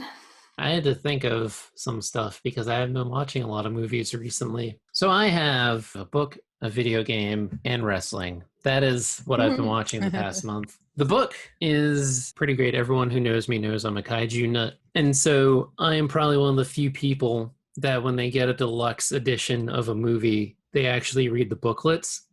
So naturally, all this kaiju stuff's been coming out, and I've been reading the booklets, and they keep getting excerpts from this book called Ashiru Honda, A Life in Film from Godzilla to Kurosawa. They're all fascinating entries, and I kept, reading them, and even the Criterion Godzilla set, they have the author of this book write an essay. So I'm like, okay, fate is calling me. I have to get this book.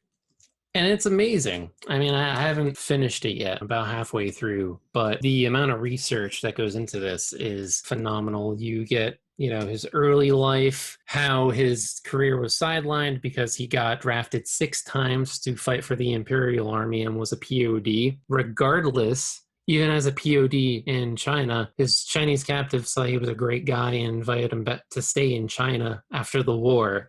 Wow. Like, that's just how great of a guy he was. He persevered. He didn't start really directing movies until he was my age, which, makes me feel great, right? There's still time. There's still time. And, it's a very great, insightful deep dive. It's definitely made with love. And it's not like a dry read. It's very much like a kind of like a creative nonfiction. They do tell anecdotes. He was very good friends with Kurosawa, who's another famous Japanese director, did Rashomon, Karoo, Seven Samurai. And it's a director I love. So it's very interesting to see these 2 directors I love just be chummy friends. So it's great. Get it from your local library. One anecdote I'll share is when he was away, one of his 6 tours of duty, and his wife was taking care of their first child. And, it's bombed out. They're already at war with the United States at this point, and Kurosawa comes to visit. She only has 2 beers in the fridge, so she offers Akira Kurosawa this beer. And so she goes to do something, a task or whatever, and then she comes back and she finds a half-drinking beer and a note from Kurosawa saying, "Thank you for your hospitality. Please share this beer for when you have a free moment for yourself. Thank you." And then that was it. So that was like the close relationship that they had. He would just split everything down the middle. And after all the kaiju stuff that he did, he would end up being the second director for Kurosawa's later films. So it was a friendship that lasted throughout their entire lives. So it's a great book. Another video game recommendation, and Jenny, you can hop in on this as well, that we played and finished was called Knights and Bikes. It's by this British studio called Foam Sword, and was distributed by Double Fine Productions, which is one of my all-time favorite game developers. They did Psychonauts, which is one of my all-time favorite games. They've also done Costume Quest, which is a Halloween-themed game, and a bunch of other stuff. Brutal Legend, for all the metalheads out there that, love our Metalocalypse reference. So Double Fine has a bunch of top tier games, very creative studio. I don't know how they became the distributors of this game, but it definitely fits in their catalog, even though they didn't develop it. But Knights and Bikes, much in line with the Goonies, and I would say Psycho Goreman, has this very imaginative little girl who becomes friends with this other little girl who just kind of hopped on the ferry to discover and find the legend of the treasure, this legendary treasure on this secluded island. I forget their names. I think Nessa and Melzi. Yeah. Melzi. Yeah. Yeah, Melzi is a native of the island, and then Nessa is the one that comes in on the ferry. And so Melzi just recently lost her mother, and so the dad's a mess. But this is all told from the kid's perspective. So everything is very tall and huge and grandiose compared to the small tykes that they are. And so it's very Goonies inspired. So they're trying to find this treasure. So they're searching throughout, but then there's a curse, right? And the curse is trying to prevent them from finding more about this treasure. And then, of course, what's a Goonies-inspired adventure game without bikes that you can customize? It's super fun. It's super fun. It is fantastic. We played it throughout the course of a week and a half. You ride your bikes around, you have a goose who follows you, and you have to feed the goose or he'll get depressed. Called Captain Honkers, yeah. That's probably my favorite part of the game. I'm not going to lie to you. Dave was always like, let's go, we gotta go. And I'm like, I gotta feed Goose first. I gotta give Goose some love. Don't you be rude to Goose. You pet the goose, and then his neck wiggles around, and hearts come up an from adorable noise. Yeah, it's super fun. His what's his name? Captain Honkers is his superhero name, and he has huge muscles, and he does assist the team. He has a good nose, so he'll smell something, and then he'll lead you to where you're supposed to go. And it's pretty great. He also takes a shit after you feed him. I was gonna let them figure that out on their own, Dave. Well, too bad. So sad, because... Well, now I'm sold. I was like, no. But now I know that the goose shits. Well, I'm totally there. And the goose shits. I'm there for goose shit. No, it's a fun, fantastic game. It was on sale on the Switch. It might still be. They have very long sales on there. It's also available for PC and just about everything else. It's a positive, wonderful game that deals with so many things like loss, friendship, loneliness, a broken parent unit. It's really great. And it's it deals with all these themes, but it deals it so well, but it doesn't break the optimism or the joy that you have having it. It's not like a drudge, I wouldn't say it's a freaking... It's very subtle. Yeah, it's not like Call of Duty where it bashes you over the head and then you're miserable. It's it's still really fun, still really positive. This game is nothing like Call of Duty. No, it's nothing like Call of Duty, and that's what's great about it. Yeah, it's like a storybook. Yeah, that's a good way of putting it. It's like a storybook, but it's also co-op, which is great for us. We like to play together. So that, if you are also have great roommates or a partner, companion, this is a great game to play with them as well. So yeah, Knights and Bikes. And then Jet Mike was good enough to give me his WWE Network, which is actually now Peacock login information. So I've been binging a lot of wrestling stuff. So this is a very niche market I'm ranting to. But I fell kind of hard back into wrestling, and I can't recommend enough the ECW One Night Stand. It's available on DVD for $5 everywhere. That's some good wrestling. I've tried different things. I've tried, I've watched old stuff where it's very slow and a bunch of meatballs just pounding each other, which is fun, but I can only watch so much of that.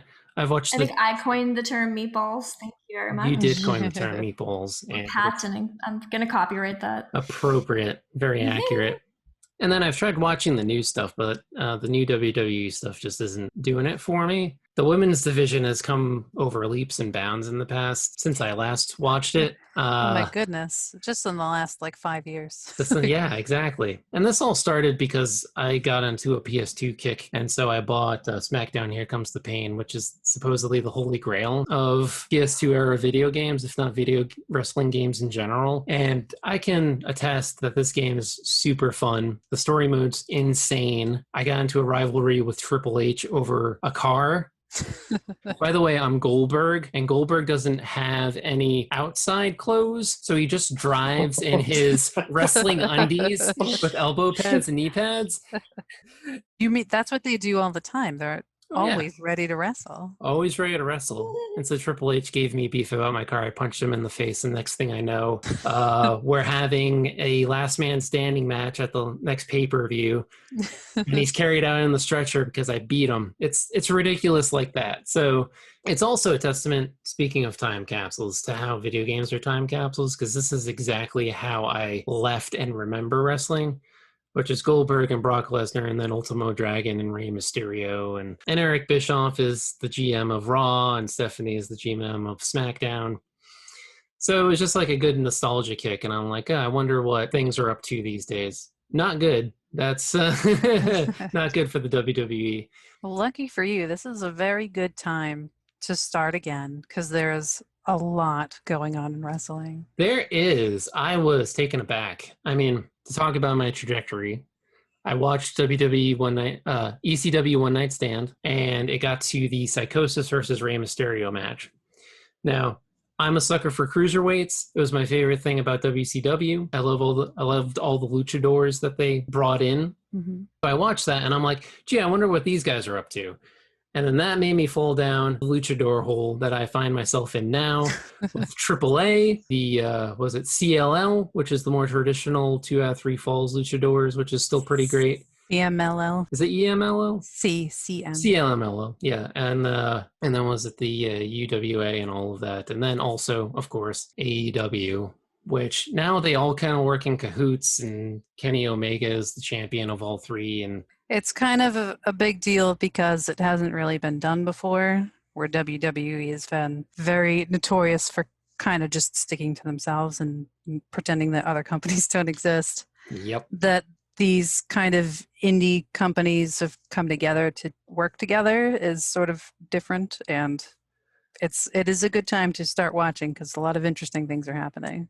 Yeah, and not only that, like, it's literally international because AAA is, based in, Mexico, and AEW, I think, is more of a southern production. They're in Florida, but that's because Florida's got all the laws passed to make wrestling happen very easily there. And the owner owns the Jaguars, so he has a stadium. Oh, yeah, that's true. Which is where they've wrestled all during COVID. AEW works closely with Japan, or has started to. So it's literally like an international thing, and it's cool to see. Yeah, absolutely. And it's great because I have followed Kenny Omega outside of my wrestling interest. Like this is the first time I'm into wrestling for like 8 years, if not more. But, the Meltzer scores of 5 stars have bubbled to the surface, and Kenny Omega's name keeps popping up. So I've seen his matches in between, and to walk into wrestling now, and he is the champion for 3 promotions, and, find out he's a Final Fantasy nerd. He's got moves named after Final Fantasy. Oh, yeah, he's a big video game nerd. Yeah, and he loves Next Generation, apparently. So, this guy's ringing all my bells, is what I'm saying. So prepare for me to just smooge over wrestling in the coming months or so. You did not prepare me for this, but you just did it anyway. So thanks for giving the audience a warning and not me. Yeah, I don't know. I mean, I'm definitely digging all the luchador stuff. Yeah, that's really cool. I dig that stuff too. I don't have the background or the knowledge. We never watched wrestling in my house at all. Jet Mike texted me 5 minutes before it even started, when Triple Mania, which is AAA's big show, was starting. He was like, "Oh, just to let you know, it's starting." And I popped it on and watched the entire thing. I didn't know anybody really, but it was just so fun and interesting. I believe his name was Mr. Iguana. Was a guy in like one of the first matches, and he was a dude. Yeah, Mr. Iguana. He's a dude that looks kind of like an iguana and was beating people up with a stuffed iguana. Like, No, I love the spectacle of it. it It's was great. so great, very fun. And Kenny Omega had a 5-star match that night. He was there Fuck yeah. defending his belt, which he still carried. We thought for sure maybe he'd give it up because he had it for so long because of COVID. A lot of these belts haven't changed hands because people haven't been wrestling a lot. But nope, he still held on to it. He's literally covered in title belts right now.